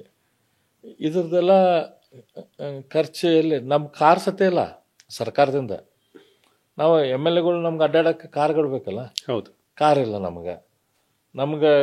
ನಾವು ಎಮ್ ಎಲ್ ಎಗಳು ನಾವು ಹೋಗ್ಬೇಕಾದ್ರೆ ಕಾರ್ದಾಗ ಡ್ರೈವರ್ ಬೇಕಲ್ಲ, ಹೌದು. ನಮ್ಗೆ ಡ್ರೈವರ್ ಇಲ್ಲ. ನಾವು ಎಮ್ ಎಲ್ ಎಗಳಿಗೆ ಕೆಲಸ ಮಾಡೋಕ್ಕೆ ನಮಗೆ ಅಸಿಸ್ಟೆಂಟ್ಗಳು ಬೇಕಲ್ಲ. ಹೌದು. ಅಸಿಸ್ಟೆಂಟ್ಗಳು ಬರೀ ಎರಡು ಅಸಿಸ್ಟೆಂಟ್ಗಳನ್ನ ಸರ್ಕಾರ ಕೊಡ್ತಾರೆ. ಒಬ್ಬ ಸರ್ಕಾರಿ ನೌಕರಿ ಇದ್ದವ, ಇನ್ನೊಬ್ಬ ಹೊರಗಿಂದ. ನೀವು ಹೈರ್ ಮಾಡೋದು ಎಷ್ಟೈತೆ? 14,000 ರೂಪಾಯಿನ ಕೊಡ್ತಾರೆ ಅದಕ್ಕೆ. ನಮ್ಮ ಪಿ ಎಗಳು ಐತಲ್ಲ, 14,000ಕ್ಕೆ ಇವಾಗ ಬದುಕೋದು ಬೆಂಗಳೂರಲ್ಲಿ ಸಾಧ್ಯನೇ ಇಲ್ಲ. ಬೆಂಗಳೂರಲ್ಲಿ ಯಾವ ಊರಾಗೂ ಬದುಕೋದು. ಹೌದು. ಈಗ ನಮ್ಮ ವಾಹನ ಚಾಲಕ ಅದಾರ ಅಂತ ತಿಳ್ಕೊರಿ. ಸಪೋಸ್ ನಾನು ಬೆಳಗ್ಗೆ 9ಕ್ಕೆ ನಾನು ಹೊರಗೆ ಹೋಗ್ಬೇಕಂತಂದ್ರೆ ಅವ್ರು 8-8:30 ಬಂದು ವಾಹನ ತಯಾರು ಮಾಡ್ಕೋಬೇಕು. ಹೌದು. 8-8:30 ಅವ್ರು ವಾಹನ ತಯಾರು ಮಾಡ್ಕೋಬೇಕಂದ್ರೆ ಅವ್ ಮನೆ ಪಾಪ 7-7:30 ಬಿಡಬೇಕು. ಅದಾದ್ಮೇಲೆ ನಮ್ದು ರಾತ್ರಿ 11ಕ್ಕೆ ನಮ್ದು ದಿನ ಮುಗಿಯುತ್ತೆ. ದಿನ ಮುಗಿಯೋದು ನಾವು ಮನೆ ಕಡೆ ಹೋಗೋದು 10:30-11ಕ್ಕೆ ಹೋಗ್ತೀವಿ. 10:30-11ಕ್ಕೆ ಅವ್ರ ಮನೆಗೆ ಹೋದ್ರೆ ಅವ್ ತನ್ನ ಮನೆ ಮುಟ್ಟೋತ್ತಿಗೆ 11:30-12 ಆಗುತ್ತೆ. ಮತ್ತು ಅವ್ ಮುಂಜಾನೆ 7-7:15. ಸೊ ಹೊರಗೆ ಎಷ್ಟು ಪಗಾರ ಕೊಡ್ತೈತಿ ಅದಕ್ಕಿಂತ ನಾವು ಹೆಚ್ಚು ಪಗಾರ ಕೊಡಬೇಕಾಗುತ್ತೆ. ಹೌದು. ಸೊ ಅದೇ ರೀತಿ ನಮ್ಮ ಪಿ ಎಗಳು ಖಂಡಿತ ಪಾಪ ಊಟ ಮಾಡಿರೋದಿಲ್ಲ, ಏನಿಲ್ಲ, ಹಂಗೆ ಅಡ್ಡಾಡ್ತದೆ. ನಮಗರೆ ಯಾರ್ದಾರ ಒಂದು ಕಡೆ ಹೋದ್ಕೋ ಅಲ್ಲ ಟೀ ಬಿಸ್ಕಿಟ್ ಕೊಡ್ತಾರೆ, ಅವ್ರಿಗೆ ಅದನ್ನು ಕೊಡ್ತಾರೆ, ಕೊಡೋದಿಲ್ಲ. ಸೊ ಈ ರೀತಿ ನನಗೆ 13 ಜನ ಅಸಿಸ್ಟೆಂಟ್ಗಳು ಅದಾರ ನನ್ನ ಸಹಾಯ ಮಾಡಲಿಕ್ಕೆ. ನನ್ನ ಧಾರವಾಡ ಆಫೀಸ್ದಲ್ಲಿ ನನಗೆ ಪಿ ಎಗಳು, ಆಮೇಲೆ ಹುಬ್ಬಳ್ಳಿ ಆಫೀಸ್ದಲ್ಲಿ ನನಗೆ ಪಿ ಎಗಳು, ಧಾರವಾಡ ಆಫೀಸ್ದಲ್ಲಿ ಅಟೆಂಡರು, ಹುಬ್ಬಳ್ಳಿಯಲ್ಲಿ ನಮ್ಗೆ ಅಟೆಂಡರ್, ನನಗೆ ಹುಬ್ಬಳ್ಳಿ ಧಾರವಾಡದಲ್ಲಿ ಅಡ್ಡಾಡೋಕ್ಕೆ ನನ್ನ ಕಾರು ಚಾಲಕ, ನನ್ನ ಜೊತೆ ಇರುವಂಥ ಪಿ ಎಗಳು, ಬೆಂಗಳೂರಲ್ಲಿ ನನ್ನ ಕಾರ್ ಚಾಲಕ, ನನ್ನ ಕಾರು, ನನಗೆ ಬೆಂಗಳೂರಲ್ಲಿ ಪಿ ಎ ಕೆಲಸ ಮಾಡಲಿಕ್ಕೆ. ಇದೆಲ್ಲದಕ್ಕೂ ನಮಗೆ ಸರ್ಕಾರದಿಂದ ಕೊಡೋದಿಲ್ಲ. ಈಗ ನನಗೇನೋ ವ್ಯಾಪಾರ ಐತಿ, ನಂದು ಒಳ್ಳೆ ವ್ಯಾಪಾರ ಐತಿ, ನಾನು ಇವ್ರಿಗೆಲ್ಲರಿಗೂ ನಾನು ಕಾಳಜಿ ಮಾಡು. ಇಲ್ಲಂತಂದ್ರೆ ಡೇ 1 ಶಾಸಕರಾದ ಹೆಂಗಪ್ಪ ನಾನು ನಡೆಸೋದು ಅಂಥೇಳಿ ಆಕೈತೆ. ಆಮೇಲೆ ಏನಾಗುತ್ತೆ, ಒಂದು ಸತಿ ಇದು ಲಕ್ಷ್ಮಣ ರೇಖೆ ಯಾರಾದರೂ ದಾಟಿದ್ರಂದ್ರೆ ಸೊ ಅದಕ್ಕೆ ಕೊನೆಯೇ ಇಲ್ಲ. ಸೊ ಹಾಗಾಗಿ ಇಲ್ಲೇ ನಮ್ಮ ರಾಜಕೀಯ ಪಕ್ಷಗಳಿಗೆ, ರಾಜಕಾರಣಿಗಳಿಗೆ, ಈ ರಾಜಕೀಯ ವ್ಯವಸ್ಥೆಗೆ ದುಡ್ಡು ಹೆಂಗೆ ಬರಬೇಕು, ದುಡ್ಡು ಎಲ್ಲಿಂದ ಬರ್ತೈತಿ, ಇದ್ರ ಬಗ್ಗೆ political funding basically political funding ಏನಿದೆ ಎಲೆಕ್ಷನ್ದ ನಂತರ. ಹೌದು, ಎಲೆಕ್ಷನ್ ಪೊಲಿಟಿಕಲ್ ಫಂಡಿಂಗ್, ಎಲೆಕ್ಷನ್ನಾಗೇನು ದುಡ್ಡು ಬೇಕು, ಹೌದು, ಆ ದೊಡ್ಡ ಪ್ರಮಾಣದಲ್ಲಿ. ಅದಷ್ಟಲ್ಲ, ದಿನನಿತ್ಯ ಜೀವನ ಮಾಡೋಕೆ ಎಲ್ಲಿಂದ ದುಡ್ಡು ಬೇಕು, ಅದ್ರ ಬಗ್ಗೆನ ನಮ್ಮಲ್ಲಿ ಇನ್ನೂ ಜಿಜ್ಞಾಸೆ ಆಗೇ ಇಲ್ಲ. ಅದ್ರ ಬಗ್ಗೆ ನಾವು ಡಿಸ್ಕಷನ್ ಮಾಡೋದಕ್ಕೆ ಶಾಯವೇ ಮಾಡ್ತೇವೆ. ಅದ್ರ ಬಗ್ಗೆ ಇವತ್ತು ಏನಾದರೂ ಮಾತಾಡ್ಬೇಕು, ಶಾಸಕರದ TAD ಏನೋ ಇರಲಿ ಅಥವಾ ಪಗಾರ ಇರಲಿ, ಅದ್ರ ಬಗ್ಗೆ ಮಾತಾಡಕ್ಕೆ ಹೋದ್ರೆ ಅದೇನೋ ದೊಡ್ಡ ಗುಣ ಆಗಿದೇನೋ, ಯಾರ್ದೋ ಇವರು ಮರ್ಡರ್ ಮಾಡಿದಾರ ಅನ್ನೋ ಟೈಪ್ ಆಗುತ್ತೆ. ತಪ್ಪಿದು ಸರ್. ಈಗ ನೀವು ವಿರೋಧ ಪಕ್ಷದ ಉಪನಾಯಕರಾಗಿದ್ದೀರಾ. ಸೊ ಇದ್ರ ಬಗ್ಗೆ ನೀವು ಯಾವತ್ತಾದ್ರೂ ಧ್ವನಿ ಎತ್ತಿದ್ರ 2 ವರ್ಷದಲ್ಲಿ? ನಾನು ಎತ್ತಿದ್ದೇನೆ, ಇದ್ರ ಬಗ್ಗೆ ನಾನು ಸಾಕಷ್ಟು ಸತ್ಯ ಎತ್ತಿದ್ದೇನೆ. ನಾನು ಏನಂತ ಹೇಳಿದ್ದೇನೆ, ಈಗ ನಮ್ಮ ಸರ್ಕಾರದಲ್ಲಿ ವೇತನ ಆಯೋಗ ಅಂತ ಮಾಡ್ತಾರೆ. ಹೌದು, ಸರ್ಕಾರಿ ನೌಕರರಿಗೆ. ಆದರೆ ಶಾಸಕರಿಗೆ ಏನಿರ್ತೈತಿ, ಶಾಸಕರ ಪಗಾರ ಶಾಸಕರೇ ಡಿಸೈಡ್ ಮಾಡ್ತಾರೆ. ಇದು ತಪ್ಪು. ನಿಮ್ಮ ಪ್ರಕಾರ ಯಾರು ಮಾಡಬೇಕು ಸರ್? ನಮ್ಮ ಪ್ರಕಾರ ನಮ್ಮ ಪಗಾರ ನಾವು ಡಿಸಿಷನ್ ಮಾಡಬಾರ್ದು. ಮತ್ತೆ ಯಾರು ಮಾಡಬೇಕು ಸರ್? ಅದಕ್ಕೊಂದು ಆಯೋಗ ಮಾಡಬೇಕು. ವೇತನ ಆಯೋಗ ತರ ನಿಮ್ಮ ಶಾಸಕರ ವೇತನಕ್ಕೂ ಒಂದು ಆಯೋಗ ಬೇಕು. ವೇತನಕ್ಕೂ ಒಂದು ಆಯೋಗ ಇರಬೇಕು. ಶಾಸಕರ ಏನು ಖರ್ಚು ವೆಚ್ಚ ಅನ್ನೋದವು, ಶಾಸಕರಿಗೆ ಏನು ಸೌಲಭ್ಯಗಳನ್ನು ಕೊಡಬೇಕು, ಶಾಸಕರಿಗೆ ಏನು ಪಗಾರ ಕೊಡಬೇಕು, ಶಾಸಕರಿಗೆ ಅವ್ರಿಗೆ ಅಸಿಸ್ಟೆಂಟ್ಗಳನ್ನ ಏನು ಕೊಡಬೇಕು, ಅವ್ರ ಪಗಾರ ಏನಿರಬೇಕು, ಅವ್ರಿಗೇನು ಕಂಪ್ಯೂಟರ್ ಇರಬೇಕಾ, ಅವ್ರಿಗೆ ಪ್ರಿಂಟಿಂಗ್ ಪೇಪರ್ಸ್ ಬೇಕಾ, ಏನು ಬೇಕು, ಇದನ್ನೆಲ್ಲ ಸ್ಟಡಿ ಮಾಡಬೇಕು. ಒಂದು 25-30 ಜನಕ್ಕೆ ಏನೋ ಒಂದು ಪೇಪರ್ ಬೇಕಾಗುತ್ತೆ, ಲೆಟರ್ ಹೆಡ್ ಬೇಕು. ಹೌದು, ನಮ್ಮ ಲೆಟರ್ ಹೆಡ್ದಲ್ಲಿ ಅವ್ರಿಗೆ ಲೆಟ್ರ್ ಬೇಕು. ಒಂದು ಲೆಟರ್ ಹೆಡ್ರಿಗೆ 10 ರೂಪಾಯಿ ಬೀಳುತ್ತೆ. ಅದ್ರ ಮೇಲೆ ಪ್ರಿಂಟ್ ತೆಗಿಬೇಕು. ಆ ಬಂದಂಥ ಮನುಷ್ಯನ ಕೆಲಸಕ್ಕೆ ಅವಂಗೊಂದು 3 ಕಾಪಿ 4 ಕಾಪಿ ಬೇಕಾಗುತ್ತೆ. ಖಂಡಿತವಾಗಿ. ಹೌದು. ಸೊ ಒಂದು 20-25 ಜನಕ್ಕೆ ಒಂದು 4 ಕಾಪಿ ಇರುವಂಥ ನೀವು ಲೆಟರ್ ಹೆಡ್ ತೆಗೆದ್ರೆ ಒಂದು ದಿನಕ್ಕೆ ಒಂದು 100 ಲೆಟರ್ ಹೆಡ್ ಬೇಕು. ಹೌದು, ಒಂದು 100 ಲೆಟರ್ ಹೆಡ್ ಅಂತಂದ್ರೆ 1,000 ರೂಪಾಯಿದ್ದು ಒಂದು ದಿನದ ಕಾಗದ ಲೆಟರ್ ಹೆಡ್ ಕೊಡಬೇಕಾಗತ್ತೆ. ಅದಕ್ಕೆ ಪ್ರಿಂಟಿಂಗ್ ಖರ್ಚು ಬೇರೆ, ಅದನ್ನು ಟೈಪ್ ಮಾಡುವಂಥ ಟೈಪಿಸ್ಟನ್ನ ಪಗಾರ ಬೇರೆ, ಎಲೆಕ್ಟ್ರಿಸಿಟಿ ಬೇರೆ, ಕುತ್ಕೊಳ್ಳುವಂಥ ಆಫೀಸ್ ಬೇರೆ, ಇದೆಲ್ಲ ಖರ್ಚು ಎಲ್ಲಿಂದ ಕೊಡ್ತೀರಿ? ಇದೆಲ್ಲ ಸ್ಟಡಿ ಮಾಡ್ಬೇಕಲ್ಲ ಯಾರಾದರೂ. ಇದೆಲ್ಲ ಖರ್ಚು ಎಲ್ಲಿಂದ ಹೋಗುತ್ತೆ? ಮನೆ ಬಂದವ್ರಿಗೆ ಟೀ ಕೊಡಬೇಕು, ಹೌದು. ಟೀ ಎಲ್ಲಿಂದ ಕೊಡ್ತೀರಾ? ಆ ಖರ್ಚಲ್ಲಿ ಹೋಗುತ್ತೆ. ಇವತ್ತು ಯಾವುದೊಂದು ನಾವು ಮದುವೆಗೆ ಹೋಗ್ತೀವಿ, ಒಂದು ಫಂಕ್ಷನಿಗೆ ಹೋಗ್ತೀವಿ, ಒಂದು ಸಣ್ಣ ಬುಕ್ಕೇರಕ್ಕೆ ಹೋಗ್ಬೇಕು, ಗಿಫ್ಟರ್ ಹೋಗ್ಬೇಕು, ಇದನ್ನೆಲ್ಲ ಎಲ್ಲಿಂದ ಕೊಡ್ತೀರಿ? ಇದ್ರ ಬಗ್ಗೆ ಜಿಜ್ಞಾಸೆನೇ ಇಲ್ಲ, ಚರ್ಚೆನೇ ಇಲ್ಲ. ಹಾಗಿದ್ರೆ ಒಬ್ಬ ಸಾಮಾನ್ಯ ವ್ಯಕ್ತಿ ಒಂದು ಸಣ್ಣ ನಾನು ಹಾಗಾಗಿ ಇದನ್ನು ಅಸೆಂಬ್ಲಿಯಲ್ಲಿ ಇದ್ರ ಬಗ್ಗೆ ನಾನು ಎದ್ದಿಂತ ಹೇಳಿದ್ದೇನೆ. ನಮ್ಮ ಬಿಸ್ನೆಸ್ ಅಡ್ವೈಸರಿ ಕಮಿಟಿ ಮೀಟಿಂಗ್ದಲ್ಲಿ ಕೂಡ ನಾನು ಇದನ್ನು ಹೇಳಿದ್ದೇನೆ. ನಮ್ಮದು ಯಾಕೆ ವೇತನ ಆಯೋಗ ಮಾಡೋದಿಲ್ಲ?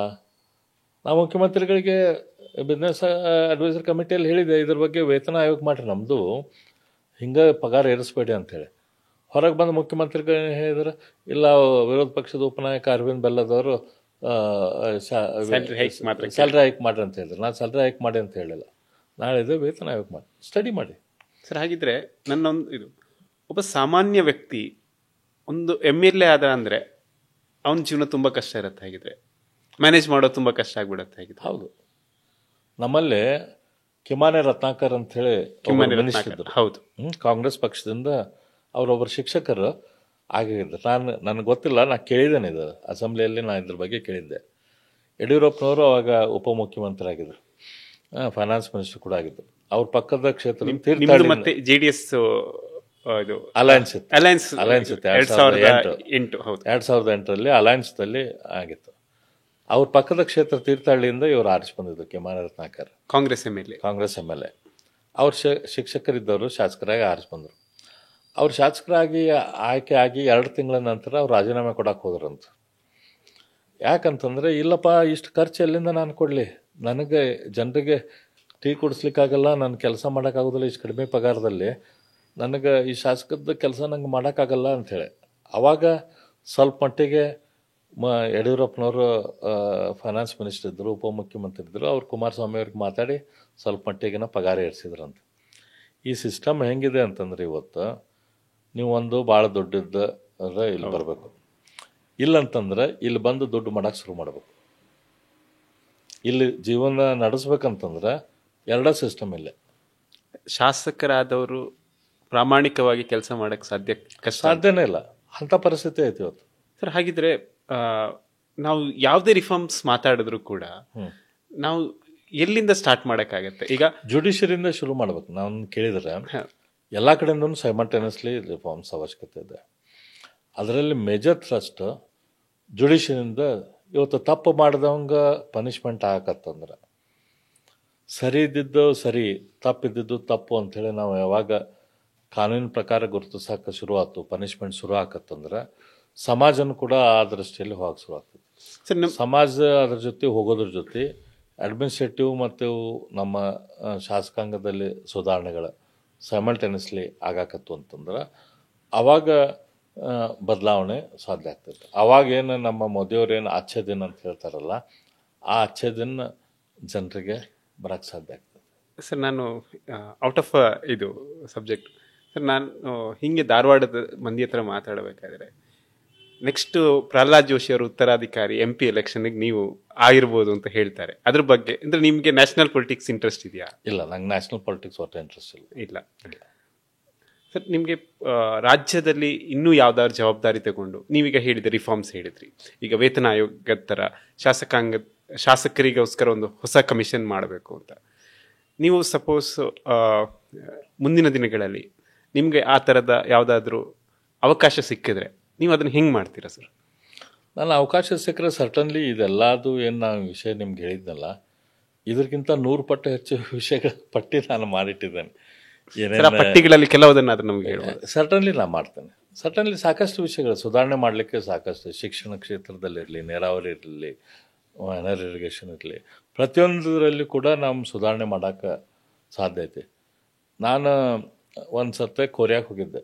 ಅಲ್ಲಿ LGದ ಫ್ಯಾಕ್ಟ್ರಿಗೆ ಹೋಗಿದ್ದೆ. ದೊಡ್ಡ ಫ್ಯಾಕ್ಟ್ರಿ ಅವ್ರದ್ದು LGದು.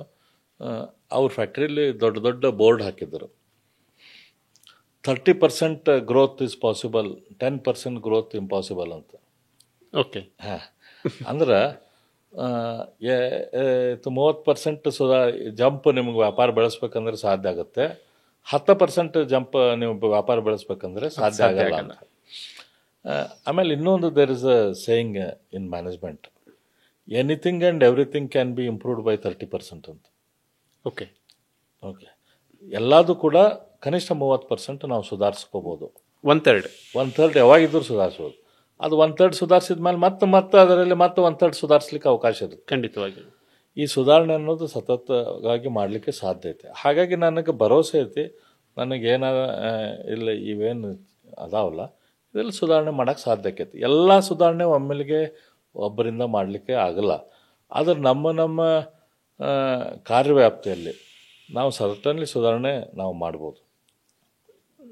ಸರ್, ಈಗ ನೀವು ಸುಧಾರಣೆ ಬಗ್ಗೆ ಮಾತಾಡ್ತಾ ಇದ್ದೀರಿ. ಈಗ ಕಾರ್ಯಾಂಗ ಅಥವಾ ನಿಮಗೆ ಅಪರ್ಚುನಿಟಿ ಸಿಕ್ಕಿದ್ರೆ ಸುಧಾರಣೆಗಳನ್ನು ಮಾಡ್ಬೋದು. ಈ ಶಾಸಕಾಂಗದಲ್ಲಿ ವಾಪಸ್ ನಾವು ಮಾತಾಡೋದು ಅಂತಾದರೆ, ಹಿಂದುಳಿದ ಪ್ರದೇಶಗಳಲ್ಲಿದೆ ತುಂಬ ಇದ್ದಾರೆ ಅಂಥ ಶಾಸಕರಿಗೆ ನಿಮ್ಮ ಅಭಿಪ್ರಾಯ ಏನು? ಅವ್ರು ಹೆಂಗೆ ಇದು ಮಾಡ್ಬೋದು? ಫಾರ್ ಎಕ್ಸಾಂಪಲ್, ಈಗ ನಮ್ಮ ಸುಳ್ಯ ಕ್ಷೇತ್ರದಲ್ಲಿರ್ಬೋದು, ನಾವಲ್ಲಿ ಸುಳ್ಯ ಕ್ಷೇತ್ರದ ಎಲೆಕ್ಷನ್ ನೀವು ಹೇಳಿದಂಗೆ ದುಡ್ಡು ಇಲ್ಲದೆ ಆಗತ್ತೆ, ಆದರೆ ಆ ಕ್ಷೇತ್ರ ಕೂಡ ಅಭಿವೃದ್ಧಿ ಅಷ್ಟೊಂದು ಆಗ್ತಾ ಇರಲ್ಲ. ಅದೇ ರೀತಿ ಈಗ ನಾರ್ತ್ ಕರ್ನಾಟಕ ಇರ್ಬೋದು, ಕಲ್ಯಾಣ ಕರ್ನಾಟಕ ಇರ್ಬೋದು, ಅಲ್ಲಿಯ ಶಾಸಕರು ಅಭಿವೃದ್ಧಿ ಅಂದರೆ ಕ್ಷೇತ್ರ ಅಭಿವೃದ್ಧಿ ಆಗಲ್ಲ. ಅದಕ್ಕೂ ಇದೇ ಕಾರಣ ಇರ್ಬೋದಾ? ಇದು ಒಂದು ಟೋಟಲ್ ಮಲ್ಟಿಪಲ್ ಕಾರಣ ಅದಾವೆ. ಒಂದು ನಮ್ಮಲ್ಲಿ ಬೆಂಗಳೂರು ಕೇಂದ್ರಿತ ಡೆವಲಪ್ಮೆಂಟ್ ಮೈಂಡ್ಸೆಟ್ ಇದೆ. ಹೌದು. ಸೊ ಆ ಮೈಂಡ್ಸೆಟ್ ನಮ್ಮದು ಚೇಂಜ್ ಆಗಬೇಕು. ಈಗ ಏನು ಎಲ್ಲಿ ಸುಧಾರಣೆ ಇದ್ದಲ್ಲೇ ಸುಧಾರಣೆ ಮಾಡೋ ಇನ್ನೊಂದು ಸ್ವಲ್ಪ ಮೈನರ್ ಇಂಪ್ರೂವ್ಮೆಂಟ್ ಮಾಡೋದು ಭಾಳ ಸರಳ. ಎಲ್ಲೂ ಇಲ್ದಲ್ಲೇ ಮಾಡೋದು ಭಾಳ ಟೈಮ್ ಕನ್ಸ್ಯೂಮಿಂಗ್, ಭಾಳ ಎಫರ್ಟ್ ಇರುವಂಥ ಕೆಲಸ. ಅದ್ರ ಬಗ್ಗೆ ನಮ್ಮದು ರಾಜಕೀಯ ಬದ್ಧತೆ ಹೆಚ್ಚಾಗಬೇಕಾಗ್ತದೆ. ಇತ್ತೀಚೆಗೆ ನೀವು ಏರೋಸ್ಪೇಸ್ ನಿಮಗೆ ಕೊಡಿ ಅಂತ ಕೇಳಿದ್ರಿ. ದೇವನಹಳ್ಳಿ ಇದು ಇಶ್ಯೂ ಆದಾಗ ನಾವು ಇದು ಭೂಸ್ವಾಧೀನ ಮಾಡಿಕೊಡ್ತಿತ್ತು ನಿಮ್ಗೆ. ಅಲ್ಲಿ ಒಂದು ವೇಳೆ ಭೂಸ್ವಾಧೀನಕ್ಕೆ ಹೋದರೆ ಅಲ್ಲಿಯ ರೈತರಿಂದ ನಿಮಗೆ ರೆಸಿಸ್ಟೆನ್ಸ್ ಬರುತ್ತೆ ಅನ್ಸಲ್ವಾ? ಅಲ್ಲೇ ಭೂ ಸ್ವಾಧೀನ ಮಾಡಿಟ್ಟ ಭೂಮಿ, ಖಾಲಿ ಇದ್ದ ಭೂಮಿ 20 ವರ್ಷ ಆತ. ಮತ್ತೆ ಯಾಕೆ ಸರ್ ನಿಮ್ಮ ಕಡೆ ಸರ್ಕಾರಗಳು ನೋಡ್ತಾ ಇಲ್ಲ? ಅಥವಾ ನಿಮ್ಮದೇ ಆದ ಸರ್ಕಾರ 4 ವರ್ಷ ಇತ್ತು, ಆ ಟೈಮಲ್ಲಿ ಅದು ನೀವು ಟ್ರೈ ಮಾಡಿದ್ರಾ ಅಂತ? ಅದೇ ಹೇಳಿದ್ನಲ್ಲ, ನಮ್ಮ ರಾಜಕೀಯ ಬದ್ಧತೆ ಹೆಚ್ಚಾಗಬೇಕು. ಇವತ್ತು ನಾನು ಇದನ್ನು ಸ್ಟೇಟ್ಮೆಂಟ್ ಕೊಟ್ಟಾಗ ಯಾರೋ ಒಬ್ಬರು ಹೇಳಿದ್ರು, ಇಲ್ಲ ಅದಕ್ಕೆ ವಾತಾವರಣ ಬೇಕಾಗ್ತೈತಿ ಏರೋಸ್ಪೇಸ್ ಇಂಡಸ್ಟ್ರಿಗೆ. ಯಾವ ರೀತಿ ವಾತಾವರಣ ಅಂತ ನಾನು ಅದೇ ಹೇಳ್ತೇನೆ. ಈಗ ಇಲ್ಲಿಂದ ನೀವು ಆಂಧ್ರ ಪ್ರದೇಶದವ್ರು ಹೇಳಿದರು, ನಮ್ಮಲ್ಲಿ ಬರ್ರಿ ಬೆಂಗಳೂರಿಂದ ಮುಂದೆ ನಾವು ಇಂಡಸ್ಟ್ರಿ ಕೊಡ್ತೇವೆ ಅಂತ. HALಗೂ ಆಫರ್ ಬಂದಿತ್ತು, ಅಲ್ಲಿ ನಾವು ಕೊಡ್ತೇವೆ ಅಂತ ಹೇಳಿದ್ರು. ನೀವು ಈಗ ಅಲ್ಲೇನು ಕಿಯಾ ಫ್ಯಾಕ್ಟ್ರಿ ಆಗಿದೆ ಆಂಧ್ರದಲ್ಲಿ, ಅನಂತಪುರ ಹತ್ರ, ಅಲ್ಲಿ ಹೋಗಿ ನೋಡಿದ್ರೆ ಅಲ್ಲೇನು ವಾತಾವರಣ ಐತಿ? ಅಲ್ಲಿ ಕುಡಿಯಾಕ ಚಹಾ ಸತೆ ಸಿಗೋದಿಲ್ಲ. ಕುಡಿಯಾಕ ನೀವು ಚಹಾ ಕುಡಿಬೇಕಂದ್ರೆ ಚಹಾ ಕುಡಿಲಿಕ್ಕೆ ಒಂದು ಅಂಗಡಿ ಇಲ್ಲ ಅಲ್ಲಿ. ಅಲ್ಲೇನು ವಾತಾವರಣ ಇದೆ? ಬೆಂಗಳೂರು ಏರ್ಪೋರ್ಟ್ದಿಂದ 2.5 ಗಂಟೆ ವ್ಯವಸ್ಥೆ ಇದೆ. ಅದು ಬೆಂಗಳೂರು ಏರ್ಪೋರ್ಟ್ದಿಂದ ನೀವು 4 ಗಂಟೆ ಹೋದ್ರೆ ನಮ್ಮೂರು ಬರ್ತದೆ. 4-4.5 ಗಂಟೆಗೆ ನೀವು ಬೆಂಗಳೂರು ಏರ್ಪೋರ್ಟ್ ಹುಬ್ಳಿ ನೀವು ಹುಬ್ಳಿ ಮುಟ್ಬೋದು. ಸೊ ಅಲ್ಲೇ ಅದಕ್ಕಿಂತ ನಮ್ಮ ಊರದಲ್ಲೇ ಸಾಕಷ್ಟು ವಾತಾವರಣ ಐತೆ. ಸೊ ವಾತಾವರಣ ಏನೋ ಹೇಳಿದರೆ ಇಲ್ಲ ಅಲ್ಲಿ ವಾತಾವರಣ ಬೇಕಂತ ಹೇಳೋದು. ಅಲ್ಲೇನು ಮಾಡ್ಬೇಕಾಕೈತಿ? ಈಗ ಅವರು ಬೆಂಗಳೂರು ಏರ್ಪೋರ್ಟ್ದಿಂದ 2.5 ಗಂಟೆಗೆ ನೀವು ದೂರ ಹೋದ್ರೆ ಆ ರಾಜ್ಯದವರು ಸಾಕಷ್ಟು ಬೆನಿಫಿಟ್ ಆಫರ್ ಮಾಡ್ತಾ ಇದ್ದಾರೆ ಆ ಏರೋಸ್ಪೇಸ್ ಇಂಡಸ್ಟ್ರಿಗೆ. ಹಾಗಾಗಿ ಅಲ್ಲಿ ಕಾಡದಲ್ಲಿ ಹೋಗಿ ಇಂಡಸ್ಟ್ರಿ ಸರ್ಕಾರ ನಮ್ಮಲ್ಲಿ ಉತ್ತರ ಕರ್ನಾಟಕದಲ್ಲಿ ಇಂಡಸ್ಟ್ರಿ ತೊಗೊಂಬರಕ, ಕಲ್ಯಾಣ ಕರ್ನಾಟಕದಲ್ಲಿ ಇಂಡಸ್ಟ್ರಿ ತೊಗೊಂಬರ್ಲಿಕ್ಕೆ ನಾವು ಫೆಸಿಲಿಟಿ ಕೊಡಬೇಕಾಗುತ್ತೆ, ಬೇರೆ ಫೆಸಿಲಿಟಿ ಕೊಡಬೇಕಾಗೈತೆ. ನೋಡಪ್ಪ, ಬೆಂಗಳೂರಲ್ಲಿದ್ದರೆ ನಿನಗೆ ನಾವು ₹100 ನಿಂಗೆ ಸಪೋರ್ಟ್ ಕೊಡುವಂಗಿದ್ರೆ ನೀನು ಉತ್ತರ ಕರ್ನಾಟಕದಲ್ಲಿ ಮಾಡ್ತೀರಿ ಅಂತಂದ್ರೆ ನಾವು ನಿಮ್ಗೆ ₹300 ನಾವು ಸಪೋರ್ಟ್ ಕೊಡ್ತೇವೆ. ನೀನು ಕಲ್ಯಾಣ ಕರ್ನಾಟಕದಲ್ಲಿ ಮಾಡ್ತೀವಿ ಅಂತಂದ್ರೆ ನಿನಗೆ ₹400 ನಾವು ಸಪೋರ್ಟ್ ಕೊಡ್ತೇವೆ. ಈ ರೀತಿ ನಾವು ಮಾಡಿದ್ದೀವಿ ಅಂತಂದ್ರೆ, ಸಪೋರ್ಟ್ ಕೊಟ್ಟಿವಿ ಅಂತಂದ್ರೆ ನ್ಯಾಚುರಲಿ ಇಂಡಸ್ಟ್ರಿಗಳಲ್ಲಿ ಹೋಗ್ತಾರೆ. ಅವ್ರಿಗೇನು ಇಂಡಸ್ಟ್ರಿಯಲಿಸ್ಟಿಗೇನು ಅವ್ರಿಗೆ ಬೆಂಗಳೂರು ಬಗ್ಗೆನೂ ಮೋಹ ಇರೋದಿಲ್ಲ, ಆಂಧ್ರ ಪ್ರದೇಶ ಬಗ್ಗೆನೂ ಮೋಹ ಇಲ್ಲ. ಅವ್ರಿಗೆ ಬಿಸ್ನೆಸ್ ಅವ್ರಿಗೇನಿರೋದು ತಮ್ಮ ಪ್ರಾಫಿಟಬಿಲಿಟಿ ಬಗ್ಗೆ. ಈಗ ಟ್ರಾನ್ಸ್ಪೋರ್ಟೇಷನ್ ಅವ್ರೇನು ಹೇಳ್ಬೋದು, ಇಲ್ಲಪ್ಪ ನಾವು ಬೆಂಗಳೂರಿಂದ ಇಲ್ಲಿಂದ ನಾವು ಪಾರ್ಟ್ಸ್ಗಳನ್ನ ಎಕ್ಸ್ಪೋರ್ಟ್ ಮಾಡಲಿಕ್ಕೆ ನಮ್ಗೆ ಕಾಸ್ಟ್ ಕಡಿಮೆ ಆಗುತ್ತೆ. ಅದೇ ನಾವು ಉತ್ತರ ಕರ್ನಾಟಕದಲ್ಲಿ ಮಾಡಿದ್ವಿ ಅಂದ್ರೆ ನಮ್ಗೆ ಟ್ರಾನ್ಸ್ಪೋರ್ಟೇಷನ್ ಕಾಸ್ಟ್ ಹೆಚ್ಚಾಗುತ್ತೆ ಅಂದ್ರೆ ಓಕೆ, ಟ್ರಾನ್ಸ್ಪೋರ್ಟೇಷನ್ ಕಾಸ್ಟ್ ರಿಯಂಬರ್ಸ್ಮೆಂಟ್ ಮಾಡಲಿ ಗೌರ್ಮೆಂಟು. ಸರಿ, ನಿಮ್ಮದು ನೀವೀಗ ಏನು ಹೇಳಿದ್ರಿ ಅಲ್ಲ, ನಿಮ್ಮದೇ ಒಂದು ಸರ್ಕಾರ 4 ವರ್ಷ ಇತ್ತು, ಅವಾಗ ಯಾವ ರೀತಿಯ ಪ್ರಯತ್ನ ಆಗಿತ್ತು ಸರ್? ನಮ್ಮ ಸರ್ಕಾರ ಇದ್ದಾಗ ಬೊಮ್ಮಾಯಿ ಅವ್ರಿಗೆ ಚೀಫ್ ಕನ್ವಿನ್ಸ್ ಮಿನಿಸ್ಟರ್ ಮಾಡಿ ಆಗಿದೆ. FMCG ಕ್ಲಸ್ಟರ್ಗೆ ಇದು ಮಾಡ್ತು. ಜಗದೀಶ್ ಶೆಟ್ಟರ್ ಇದ್ದಾಗ ಆ ವಿಚಾರ ಮುನ್ನೆಲೆಗೆ ಬಂತು. FMCG ಮಾಡ್ಬೇಕಂತ 12ರಲ್ಲಿ FMCG ಕ್ಲಸ್ಟರ್ ಮಾಡ್ಬೇಕಂತೇಳಿ 2014ರಲ್ಲಿ 2014 ಅಲ್ಲ 2000 ನಮ್ಮ ಸರ್ಕಾರ 2013 ತನಕ ಇತ್ತು ಸರ್. 2019ರಲ್ಲಿ ಜಗದೀಶ್ ಶೆಟ್ಟರ್ ಇದ್ದಾಗ ಅದು ವಿಚಾರ ಬಂತು. ಅಲ್ಲ ಸರ್, ಜಗದೀಶ್ ಶೆಟ್ಟರ್ ಅವರು 2012-13ರಲ್ಲಿ ಮುಖ್ಯಮಂತ್ರಿ ಆಗಿದ್ರು. ಇಲ್ಲ, ಅವಾಗ ಆಗಲಿಲ್ಲ. ಇದು ಅವರು ಮಿನಿಸ್ಟರ್ ಇದ್ದಾಗ ಇಂಡಸ್ಟ್ರಿ ಮಿನಿಸ್ಟರ್ 2020ರಲ್ಲಿ ಏನು ಅವ್ರು ಇಂಡಸ್ಟ್ರಿ ಮಿನಿಸ್ಟರ್ ಆದರು. ಅವಾಗ ಈ ವಿಚಾರ ಬಂತು FMCG ಕ್ಲಸ್ಟರ್ ಮಾಡ್ಬೇಕಂತೇಳಿ. ಅದಾದ ನಂತರ ಬೊಮ್ಮಾಯಿ ಅವರು ಮುಖ್ಯಮಂತ್ರಿ ಆದರು. ಬೊಮ್ಮಾಯಿ ಅವರು ಮುಖ್ಯಮಂತ್ರಿ ಇದ್ದಾಗ ಅದು FMCG ಕ್ಲಸ್ಟರ್ಗೆ special production linked incentive schemes ಅದು ಎಲ್ಲ ಕೊಟ್ಟರು. ಆಮೇಲೆ ಲ್ಯಾಂಡು ಕೂಡ ಕಡಿಮೆ ರೇಟಲ್ಲಿ ಕೊಡಬೇಕಂತೇಳಿ ಮಾಡಿದರು. ಯಾವ ರೇಟಿಗೆ ಸಕ್ಸಸ್ ಆಗಿದೆ ಅದನ್ನೈತಲ್ಲಿ ನೆಕ್ಸ್ಟ್ ಬಂದ ಕೂಡ ಅದು ರೇಟ್ ಏರಿಸ್ಬಿಟ್ರು, ಲ್ಯಾಂಡ್ ರೇಟ್ ಏರಿಸ್ಬಿಟ್ರು. ಅವ್ರ ಇಂಡಸ್ಟ್ರಿಗಳೆಲ್ಲ ಬರೋರೆಲ್ಲರೂ ವಾಪಸ್ ಹೋಗ್ರು. ಸೊ ಅದು ಫೇಲ್ಯೂರ್ ಆಗೋಯ್ತು. FMCG ಕ್ಲಸ್ಟರ್ ಟೇಕ್ ಆಫ್ ಆಗಲಿಲ್ಲ. ನಾನು ಹೇಳೋದು ಅಂತಂದ್ರೆ ಇದಕ್ಕೆ ನಾವು ಸ್ಪೆಷಲ್ ಸಪೋರ್ಟ್ ಕೊಟ್ರೆ ಇಂಡಸ್ಟ್ರಿಗಳು ಬರ್ತಾರೆ. ಸರ್, ಇವಾಗ ಅದ್ರ ಬಗ್ಗೆ ಯಾವ ಪ್ರಯತ್ನ ಮಾಡ್ತಾ ಇದ್ದೀರಾ ಸರ್ FMCG ಕ್ಲಸ್ಟರ್ಗೆ? ನಾವು ಪ್ರಯತ್ನ ಭಾಳ ಮಾಡಿದ್ದೇವೆ. ನಾವು ಇನ್ನು ಮುಖ್ಯಮಂತ್ರಿಗಳಿಗೂ ಪತ್ರ ಬರೆದೇನೆ, ಇನ್ನು ನಮ್ಮ ಇಂಡಸ್ಟ್ರಿ ಮಿನಿಸ್ಟ್ರಿಗೂ ಪತ್ರ ಬರೆದಿದ್ದೇನೆ. FMCG ಕ್ಲಸ್ಟರ್ ಟೇಕ್ ಆಫ್ ಮಾಡೋಕ್ಕೆ ಏನಾದರೂ ಮಾಡಿರಿ, ಅದಕ್ಕೇನಾದರೂ ವ್ಯವಸ್ಥೆ ಮಾಡಿರಿ ಅಂಥೇಳಿ. ಅದಕ್ಕೆ ಎಷ್ಟು ಪ್ರಯತ್ನ, ಎಷ್ಟು ಸರ್ಕಾರದಿಂದ ಬೆಂಬಲ ಸಿಗಬೇಕು ಅಷ್ಟು ಮಟ್ಟಿಗೆ ಸಿಗ್ತಾ ಇಲ್ಲ. ಸರ್, ನೀವು ವಿಧಾನಸಭೆಯಲ್ಲಿ ಇನ್ಫೋಸಿಸ್ ವಿರುದ್ಧ ಒಂದು ಧ್ವನಿ ಎತ್ತಿದ್ರಿ. ಅದೇ ಯಾವ ಕಾರಣಕ್ಕಾಗಿತ್ತು ಸರ್? ಅಂದರೆ ಯಾವುದು, ಏನಾದರೂ ಸ್ಪೆಸಿಫಿಕ್ ರೀಸನ್ ಆಗಿತ್ತಾ? ನೋಡ್ರಿ, ಇನ್ಫೋಸಿಸ್ಗೆ ಅಲ್ಲಿ ಅಥವಾ ನಮ್ಮಲ್ಲಿ ಅಲ್ಲಿ ಪಕ್ಕದಲ್ಲೇ ದೇಶಪಾಂಡೆ ಫೌಂಡೇಶನ್ ಐತಿ. ಅವ್ರಿಗೆಲ್ಲ ಅವರಿಬ್ಬರಿಗೂ ದುಡ್ಡು ಜಾಗ ಕೊಟ್ಟಿದ್ದೆ. ಅದು ನಮ್ಮ ಏರ್ಪೋರ್ಟ್ ಸಂಬಂಧ ಅಕ್ವಿಷನ್ ಮಾಡಿದಂಥ ಜಾಗ. ಏರ್ಪೋರ್ಟದಲ್ಲಿ ಅಷ್ಟು ಜಾಗ ಬೇಡಂದ್ಮೇಲೆ ಅದೇನು ಪಕ್ಕದಲ್ಲಿ ಜಾಗ ಉಳಿತು, ಅದನ್ನು ಇಂಡಸ್ಟ್ರಿಗೆ ಕೊಡಬೇಕು ಅಂಥೇಳಿ ಇಂಡಸ್ಟ್ರಿ ಡಿಪಾರ್ಟ್ಮೆಂಟ್ದವ್ರು ಮಾಡಿದರು. ಆವಾಗ ಮೂಲ ರೈತರು ಯಾರ್ದು ಜಾಗ ಇತ್ತು ಅವರು ಅದಕ್ಕೆ ವಿರೋಧ ಮಾಡಿ ಕೋರ್ಟಿಗೆ ಹೋದರು. ಇಲ್ಲ, ನೀವು ಏರ್ಪೋರ್ಟ್ ಸಂಬಂಧ ಜಾಗ ತೆಗೆದುಕೊಳ್ತೇವೆ ಅಂತ ನಮ್ಮ ಕಡೆ ಜಾಗ ತೊಗೊಂಡಿದ್ರಿ, ಏರ್ಪೋರ್ಟಿಗೆ ಬೇಡ ಅಂದಮೇಲೆ ಆ ಭೂಮಿ ನಮಗೆ ವಾಪಸ್ ಕೊಡಿ. ನಮ್ಮ ಪೊಸಿಷನ್ ಏನಾಗಿದೆ, ಅದರ ಉದ್ದೇಶ ಬೇರೆ ಉದ್ದೇಶ ಇದೆ, ಅದನ್ನು ವಾಪಸ್ ಕೊಡಿ ಅಂತ ಅವ್ರು ನ್ಯಾಯಯುತವಾಗಿ ಹೋದರು ಅವರು. ಯಾಕಂದ್ರೆ ಅಷ್ಟೊತ್ತಿಗೆ ಏನಾಗಿತ್ತು, ಲ್ಯಾಂಡದ ರೇಟು ಭಾಳ ಏರಿತ್ತು. 1.5 ಕೋಟಿ ರೂಪಾಯಿ ಅಂದಾಜು ಪರ್ ಎಕರೆ ರೇಟ್ ಅಲ್ಲೇ ಆಗಿತ್ತು. ಸೊ ಅವಾಗೈತಲ್ಲ, ನಾವು ಆ ರೈತರಿಗೆ ಕನ್ವಿನ್ಸ್ ಮಾಡಿದ್ವಿ. ಇಲ್ಲ, ನೀವು ಇಲ್ಲಿ ಇನ್ಫೋಸಿಸ್ ಅಂತ ಕಂಪ್ನಿ ಬಂದರೆ ಇಲ್ಲಿ ನಿಮಗೆಲ್ಲ ಉದ್ಯೋಗ ಅವಕಾಶ ಆಕ್ಕಾವೆಲ್ಲ ಹುಡುಗರಿಗೆ. ಅದ್ರ ಜೊತೆ ಒಂದು ಸಾಫ್ಟ್ವೇರ್ ಜಾಬ್ ಆದರೆ ಅಂಕಿ ಸಂಖ್ಯೆ ಪ್ರಕಾರ ಹೇಳ್ತಾರೆ 5 ಬೇರೆ ಉದ್ಯೋಗಗಳು ಸೃಷ್ಟಿ ಆಗ್ತಾವೆ ಅಂಥೇಳಿ. ಮತ್ತು ಇನ್ಫೋಸಿಸ್ ಬರೋದ್ರಿಂದ ನಿಮ್ಮಲ್ಲಿ ರೆಂಟಿಗೆ ಜನ ಬರ್ತಾರೆ, ಬೇರೆ ಬೇರೆ ರೀತಿ ಅನುಕೂಲ ಆಗ್ತೈತಿ, ನಿಮ್ಮೆಲ್ಲ ಹೆಚ್ಚು ಬೆಳವಣಿಗೆ ಆಗ್ತೈತಿ, ಅದಕ್ಕೆ ಸಹಾಯ ಮಾಡಿರಿ ಅಂಥೇಳಿ ಅವರಿಗೆ ಕನ್ವಿನ್ಸ್ ಮಾಡಿದ್ವಿ. ರೈತರಿಗೆ ಅದು ಹೊಡೆದಾಡುವಂಥ ಭಾಳ ಶಕ್ತಿನೂ ಇದ್ದಿದ್ದಿಲ್ಲ. ಅವ್ರು ಕನ್ವಿನ್ಸ್ ಆದರೂ ಅದನ್ನು ಬಿಟ್ಟುಕೊಟ್ರು. ಇವ್ರಿಗೆ 25 ಲಕ್ಷ ರೂಪಾಯಿನ ಪರ್ ಲ್ಯಾಕಿಗೆ ಎಕರೆಗೆ ಜಾಗ ಸರ್ಕಾರ ಕೊಡ್ತು. ಹೊರಗೆ 1.5 ಕೋಟಿ ರೂಪಾಯಿ ಇತ್ತು. ರೈತರಿಗೆ ವಾಪಸ್ ಹೋಗಿದ್ರೆ ರೈತರು 1.5 ಕೋಟಿ ರೂಪಾಯಿಗೆ ಅದನ್ನು ಜಾಗ ಮಾರ್ತಿದ್ರು. ಅವ್ರು ರೈತರು ಪಾಪ ಅವರು ಒಪ್ಕೊಂಡ್ರು, ನಾವು ಹೇಳಿದ್ದು ಕನ್ವಿನ್ಸ್ ಮಾಡಿದ್ದಕ್ಕೆ. ಇವ್ರಿಗೆ 25 ಲಕ್ಷ ರೂಪಾಯಿಗೆ ಜಾಗ ಕೊಟ್ಟರು. ಇವ್ರು ಸುಮಾರು 50 ಎಕರೆ ಜಾಗ ತೊಗೊಂಡ್ರು. 50 ಎಕರೆ ಜಾಗ ಯಾಕೆ ಬೇಕಾಯ್ತಪ್ಪ ಇವ್ರಿಗೆ ಒಂದು ಕ್ಯಾಂಪಸ್ ಮಾಡೋಕ್ಕೆ, ಬಿಲ್ಡಿಂಗ್ ಕಟ್ಟೋಕೆ ಎಷ್ಟು ಜಾಗ ಬೇಕು ಅಷ್ಟು. ಲ್ಯಾಂಡ್ ಹೋಲ್ಡಿಂಗ್ ಮಾಡ್ತಾರೆ. ಹೌದು, ಲ್ಯಾಂಡ್ ಹೋಲ್ಡಿಂಗ್ ಮಾಡಿದ್ರು. ಲ್ಯಾಂಡ್ ಹೋಲ್ಡಿಂಗ್ ಮಾಡಿ ಅಲ್ಲಿ ಗಿಡ ಹಚ್ಚಿದ್ರು. ಒಂದು 3 ಎಕರೆದ ಜಾಗದಾಗ ಒಂದು ಕ್ಯಾಂಪಸ್ ಕಟ್ಟಿದ್ರು. ಕ್ಯಾಂಪಸ್ ಕಟ್ಟಲ್ಲಿ ಎಂಪ್ಲಾಯೀಸನ್ನು ರಿಕ್ರೂಟ್ ಮಾಡ್ಬೇಕಲ್ಲ, ರಿಕ್ರೂಟ್ ಮಾಡಲಿಲ್ಲ. ಏನೊಂದು ರೀಸನ್ ಹೇಳ್ಕೊಂಡು ಕುಂತ್ರಿ, ಇಲ್ಲ ಇಲ್ಲೇ ಹುಬ್ಬಳ್ಳಿಗೆ ಯಾರು ಬರೋಕೆ ತಯಾರಿಲ್ಲ, ಈ 2 ಟೈರ್ ಸಿಟಿಗೆ ಯಾರು ಬರೋದಿಲ್ಲ, ಹಿಂಗೆ ಅಂತ ಹೇಳ್ಕೊಂಡು ಕುಂತ್ರು.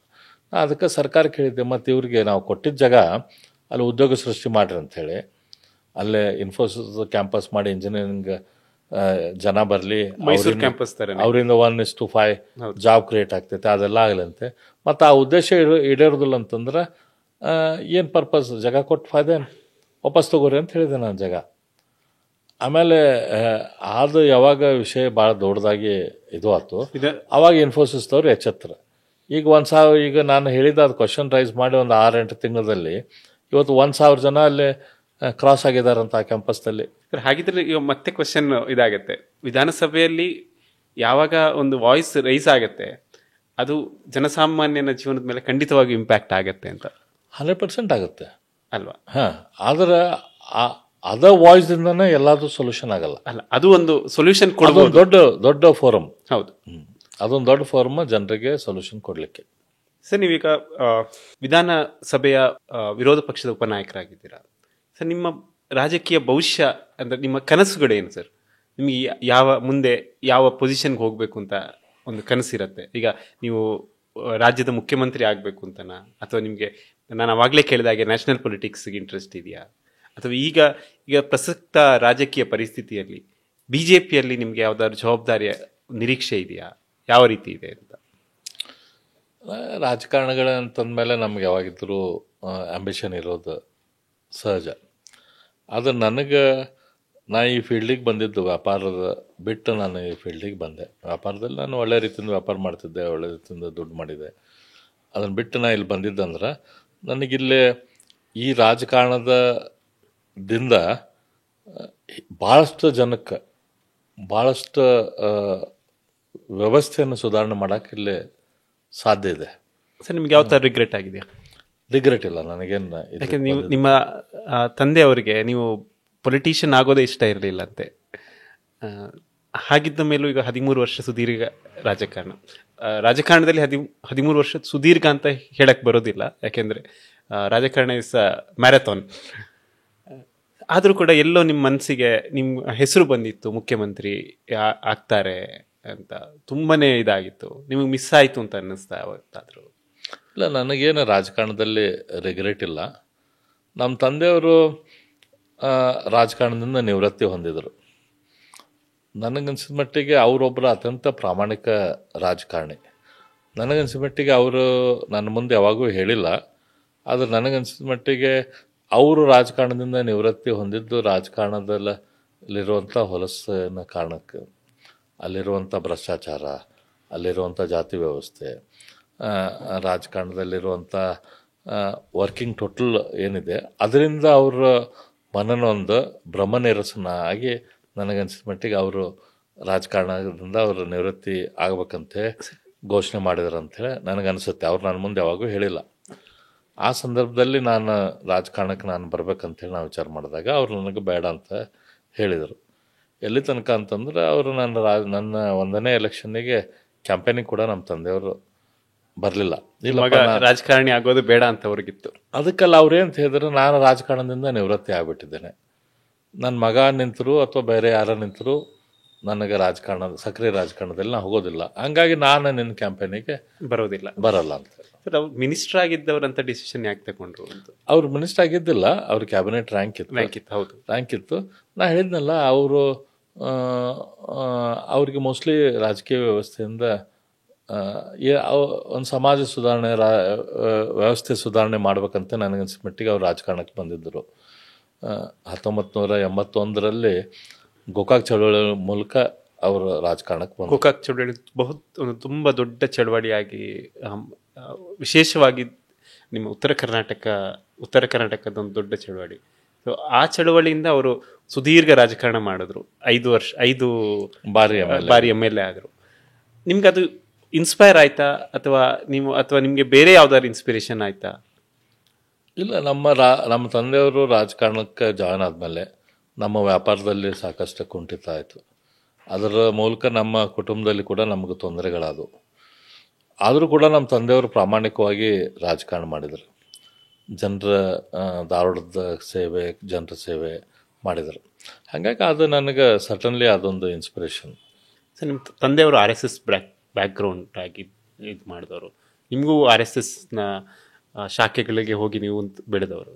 ಪ್ರಸಕ್ತದ ರಾಜಕಾರಣದಲ್ಲಿ ಆ ಕ್ಯಾಡ್ರೆ ಬೇಸ್ಡ್ ಸಂಘಟನೆ ಎಲ್ಲೋ ವೀಕ್ ಆಗಿದೆ ಅಂತ ಅನ್ನಿಸ್ತಾ ಇದೆಯಾ? ಹಾಗೇನಿಲ್ಲ. ಸಂಘದ ಕೆಲಸ ವ್ಯಕ್ತಿಗಳನ್ನ ತಯಾರು ಮಾಡೋದು.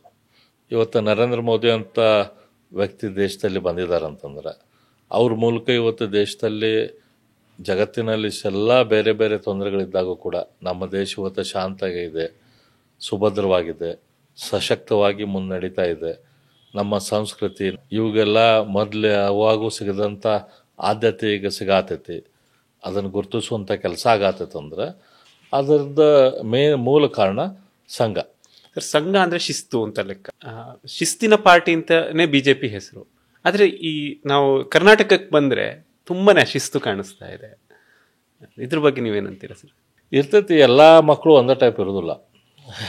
ಸಂಘದ RSS ಎಲ್ಲ ಮಕ್ಕಳು ನಮ್ಮ ಮನ್ಯಾಗೂ ಸತೆ ಅಥವಾ ಯಾರ್ದೋ ಒಂದು ಮನೆಯಲ್ಲಿ ಎಲ್ಲ ಮಕ್ಕಳು, ಒಬ್ಬ ಮಗ ಓಡಾಡಿರ್ತಾನೆ, ಒಬ್ಬ ಮಗ ಶಾಂತ ಇರ್ತಾನೆ, ಒಬ್ಬ ಮಗ ಮುಂದೆ ಬೆಳಿತಾನೆ, ಒಬ್ಬ ಮಗ ದೇಶಕ್ಕೆ ಚಲೋ ಮಾಡ್ತಾನೆ, ಒಬ್ಬ ಮಗ ದೇಶಕ್ಕೆ ಕೆಟ್ಟ ಮಾಡ್ತಾನೆ.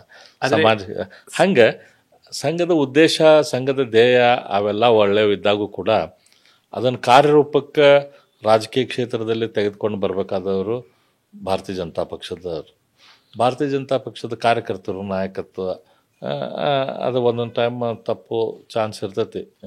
ಹಾಗಾಗಿ ಎಲ್ಲ ವ್ಯವಸ್ಥೆಯಲ್ಲೂ ತಪ್ಪುಗಳಾಗಂಗೆ ಇಲ್ಲೂ ಕೂಡ ತಪ್ಪುಗಳ ಆಗಿದಾವೆ. ಆ ತಪ್ಪುಗಳನ್ನು ತಿದ್ದುಕೊಳ್ಳೋ ಪ್ರಯತ್ನ ಆಗ್ತಾ ಇದೆಯಾ? ಆಗ್ತಾ ಇದೆ, ಆಗಲ್ಲ ಅಂತಲ್ಲ.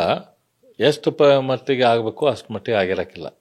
ಸೊ ನಿಮ್ಮ ಪ್ರಕಾರ ಈಗ ನೀವು 4 ವರ್ಷ ಅಧಿಕಾರದಿಂದ ಹಿಡಿದಾಗ ನಿಮ್ಗೆ ಯಾವ ತಪ್ಪುಗಳಿಂದಾಗಿ ನೀವು ಅಧಿಕಾರ ಕಳ್ಕೊಂಡ್ರಿ ಅಂತ ಅನ್ನಿಸ್ತು ಸರ್?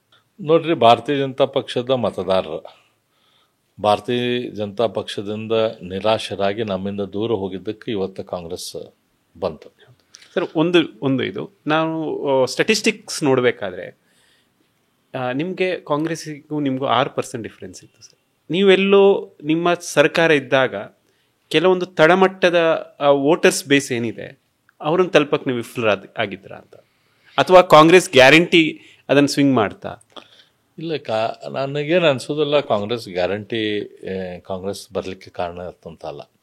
ನಮ್ಮ ತಪ್ಪುಗಳಿಂದ ನಾವು ಅಧಿಕಾರ ಕಳ್ಕೊಂಡಿವಿ. ಒಂದು 40% ಅಂತೇನು ನಮ್ಮ ಮೇಲೆ ಅಪವಾದ ಬಂತು, ಅದನ್ನು ನಾವು ಸಮರ್ಪಕವಾಗಿ ಅದನ್ನು ಕೌಂಟರ್ ಮಾಡುವಂಥ ಕೆಲಸ ಮಾಡಲಿಲ್ಲ. ಭಾರತೀಯ ಜನತಾ ಪಕ್ಷದ ಕಾರ್ಯಕರ್ತರು, ವೋಟರ್ಸು ನಮ್ಮಿಂದ 3 ಅಪೇಕ್ಷೆ ಮಾಡ್ತಾರೆ. ಅವ್ರು ಅವ್ರಿಗಷ್ಟು ಅದೇ ರೀತಿಯಿಂದ ಮಾಡ್ತಾರಂತಲ್ಲ, ಆದರೆ ಅವ್ರ ಬ್ಯಾಕ್ ಆಫ್ ದೇರ್ ಮೈಂಡ್ ಈ 3 ವಿಷಯಗಳನ್ನು ಅವ್ರು ನೋಡ್ತಿರ್ತಾರೆ. ಒಂದು, ಭಾರತೀಯ ಜನತಾ ಪಕ್ಷ ಸ್ವಚ್ಛ ಆಡಳಿತ ನೀಡ್ತಾ ಇದೆ ಇಲ್ಲೋ. ಎರಡನೇದು, ಭಾರತೀಯ ಜನತಾ ಪಕ್ಷದ ದಲ್ಲಿ ಅಂತಂದ್ರೆ ಅಭಿವೃದ್ಧಿ ಭಾರತೀಯ ಜನತಾ ಪಕ್ಷದ ಒಂದು ಹೆಗ್ಗುರುತು, ಅದಾಗ್ತಾ ಇದೆ ಇಲ್ಲೋ. ಆಮೇಲೆ ಹಿಂದುತ್ವದ ಛಾಯೆ ಬೇಕು, ನಮ್ಮ ಸಂಸ್ಕೃತಿ ಛಾಯೆ ಆಡಳಿತದಲ್ಲಿ ಇರಬೇಕು ಅಂತೇಳಿ ನನಗನ್ಸಿದ ಮಟ್ಟಿಗೆ ನಾವು ಆ 3 ವಿಷಯದಲ್ಲಿ ನಮ್ಮ ಭಾರತೀಯ ಜನತಾ ಪಕ್ಷದ ಮತದಾರರು ನಮ್ಮಿಂದ ಅಸಮಾಧಾನ ಆದ್ರಂತ ಅನಿಸುತ್ತೆ. ಒಂದು 40%, 40% CM ಅಂತ ಏನದು ಕ್ಯಾಂಪೇನ್ ಆಯಿತು, ಅದು ನನಗೆ 40% ಅದು ನಮ್ಗೆ ಅಂಟ್ಕೊಂತದ್ದು ಆ ಅಲಿಗೇಷನ್. ನೀವು ಅದರಿಂದ ಹೊರ ಬರ್ಲಿಕ್ಕೆ ಎಲ್ಲೂ ಪ್ರಯತ್ನನೇ ಕಾಣಿಸಿಲ್ಲ ಸರ್. ಅದು ನನಗನ್ಸ್ಮಟ್ಟಿಗೆ ಸಾಕಷ್ಟು ಎಫರ್ಟ್ ಆಗ್ಬೇಕಾಯ್ತು. ಅದನ್ನು ನಾವು ನೆಗ್ಲೆಕ್ಟ್ ಮಾಡಿದ್ವಿ. ನಮ್ಮ ಆಡಳಿತದ ಅವ್ರೇನು ಹೇಳ್ತಿದ್ದಾರೆ ಅಂತ ಅಂದ್ಕೊಂಡಿವಿ, ಆದರೆ ಅದು ನಮ್ಗೆ ಅಂಟ್ಕೊಂತು. ಎರಡನೇದ್ದು, ಡೆವಲಪ್ಮೆಂಟ್ ದೃಷ್ಟಿಯಿಂದ ಕೂಡ ಕಾಣುವಂಥ ಡೆವಲಪ್ಮೆಂಟ್ ಭಾಳಷ್ಟು ಒಳ್ಳೆ ಕೆಲಸ ಅದು ನಮ್ಮ ಸರ್ಕಾರದಲ್ಲಿ. ಆದ್ರೆ ಒಂದು ಐಕಾನಿಕ್ ಸ್ವಲ್ಪ ವರ್ಕ್ಗಳು ಆಗ್ಬೇಕಿತ್ತಂತೆ ನಂಗೆ ಅನಿಸ್ತದೆ. ಎಲ್ಲ ಜನ ಗುರ್ತೀವಿ. ಇವತ್ತು ಕೆಂಗಲ್ ಹನುಮಂತನವರು ಉಳ್ಕಿದ್ದೇನೇನು ಮಾಡಿದಾರೋ ಗೊತ್ತಿಲ್ಲ, ಆದರೆ ಅವ್ರು ಕಟ್ಟಿಸಿದಂಥ ವಿಧಾನಸೌಧ ಜನ ನೆನ್ಪಿಟ್ಕೊಳ್ತಾರೆ. ವಾಜಪೇಯಿ ಅಂತಂದ ಕೂಡ ಅವ್ರು ಮಾಡಿದಂಥ ಪರಮಾಣು ಬಾಂಬ್ ಇದು ಮಾಡಿದ್ದು ಮತ್ತು ಹೈವೇಗಳನ್ನು ಅವ್ರು ಏನು ಮಾಡಿದ್ರು, ಟ್ರೇಡ್ ಮಾರ್ಕ್ ಅಚೀವ್ಮೆಂಟ್. ಆ ರೀತಿ ಟ್ರೇಡ್ ಮಾರ್ಕ್ ಅಚೀವ್ಮೆಂಟ್ ನಮ್ಮ ಸರ್ಕಾರದಿಂದ ಆಗಬೇಕಾಗಿತ್ತು. ಸರ್, ನಿಮಗೆ ಯಾವ ವಿಷಯಕ್ಕಾದ್ರೂ ನಿಮ್ಮ ಪಕ್ಷದಲ್ಲಿ ಬೇಸರ ಇದೆಯಾ? ಹಂಗೇನು ಬೇಸರ ಏನಿಲ್ಲ, ನನಗೇನು ಯಾವುದು ವಿಷಯದ ಬಗ್ಗೆ ಬೇಸರ ಇಲ್ಲ. ಯಾವುದಾದ್ರೂ ಜವಾಬ್ದಾರಿಗಳು ನಿಮ್ಮ ಕೈ ತಪ್ಪಿದೆ ಅಂತ ಅನ್ಸಿದ್ದು ಏನಾದರೂ ಇದೆಯಾ? ಹಾಗೇನಿಲ್ಲ. ಪಕ್ಷ ನನಗೆ ನೋಡ್ರಿ ಗುರುತಿಸಿದೆ. ನಾನು ಗುರುತಿಸಿ ನನಗೆ ಟಿಕೆಟ್ ಕೊಟ್ಟರು. ನನಗೆ ಆರಿಸಿ ತೊಗೊಂಬರಕ್ಕೆ ನಮ್ಮೆಲ್ಲ ಕಾರ್ಯಕರ್ತರು, ನಮ್ಮ ನಾಯಕರು ಶ್ರಮಪಟ್ಟರು. ಒಂದಲ್ಲ ಎರಡಲ್ಲ 3 ಸತಿ ಪಕ್ಷ ನನಗೆ ಈ ಅವಕಾಶ ಕೊಟ್ಟು ನಮ್ಮ ಧಾರವಾಡದ, ಹುಬ್ಬಳ್ಳಿ ಧಾರವಾಡದ ಕ್ಷೇತ್ರದ್ದು ರಾಜ್ಯದ ಸೇವೆ ಮಾಡೋಕ್ಕೆ ಅನುಕೂಲ ಮಾಡಿಕೊಟ್ಟಾರ. ಮತ್ತು ಎಲ್ಲ ರೀತಿಯಿಂದ ಸರಿಯಾದ ಪೂರಕ ವಾತಾವರಣ ಮಾಡಿದ್ದಾರೆ. ನನಗೆ ಜಿಲ್ಲಾಧ್ಯಕ್ಷ ಜವಾಬ್ದಾರಿ ಕೂಡ ಪಕ್ಷ ಕೊಟ್ಟಿತ್ತು. ಸೊ ಆಮೇಲೆ ಪಕ್ಷದಲ್ಲಿ ಸ್ವತಂತ್ರವಾಗಿ ಕೆಲಸ ಮಾಡುವಂಥ ಅವಕಾಶ, ಒಳ್ಳೆ ರೀತಿಯಿಂದ ಅವಕಾಶ ಮಾಡಿಕೊಟ್ಟಾರ. ಶಾಸನ ಸಭೆಯಲ್ಲಿ ನನಗೆ ಒಳ್ಳೆ ರೀತಿಯಿಂದ ಕೆಲಸ ಮಾಡೋಕ್ಕೆ ಅವಕಾಶ ಕೊಟ್ಟಾರ. ಆಮೇಲೆ ಪಕ್ಷದ ಹಿರಿಯರು, ಪಕ್ಷದ ಹಿತಚಿಂತಕರು ನನಗೆ ಮೇಲಿದ ಮೇಲೆ ಗೈಡ್ ಮಾಡುವಂಥ ಕೆಲಸ ಮಾಡಿದ್ದಾರೆ.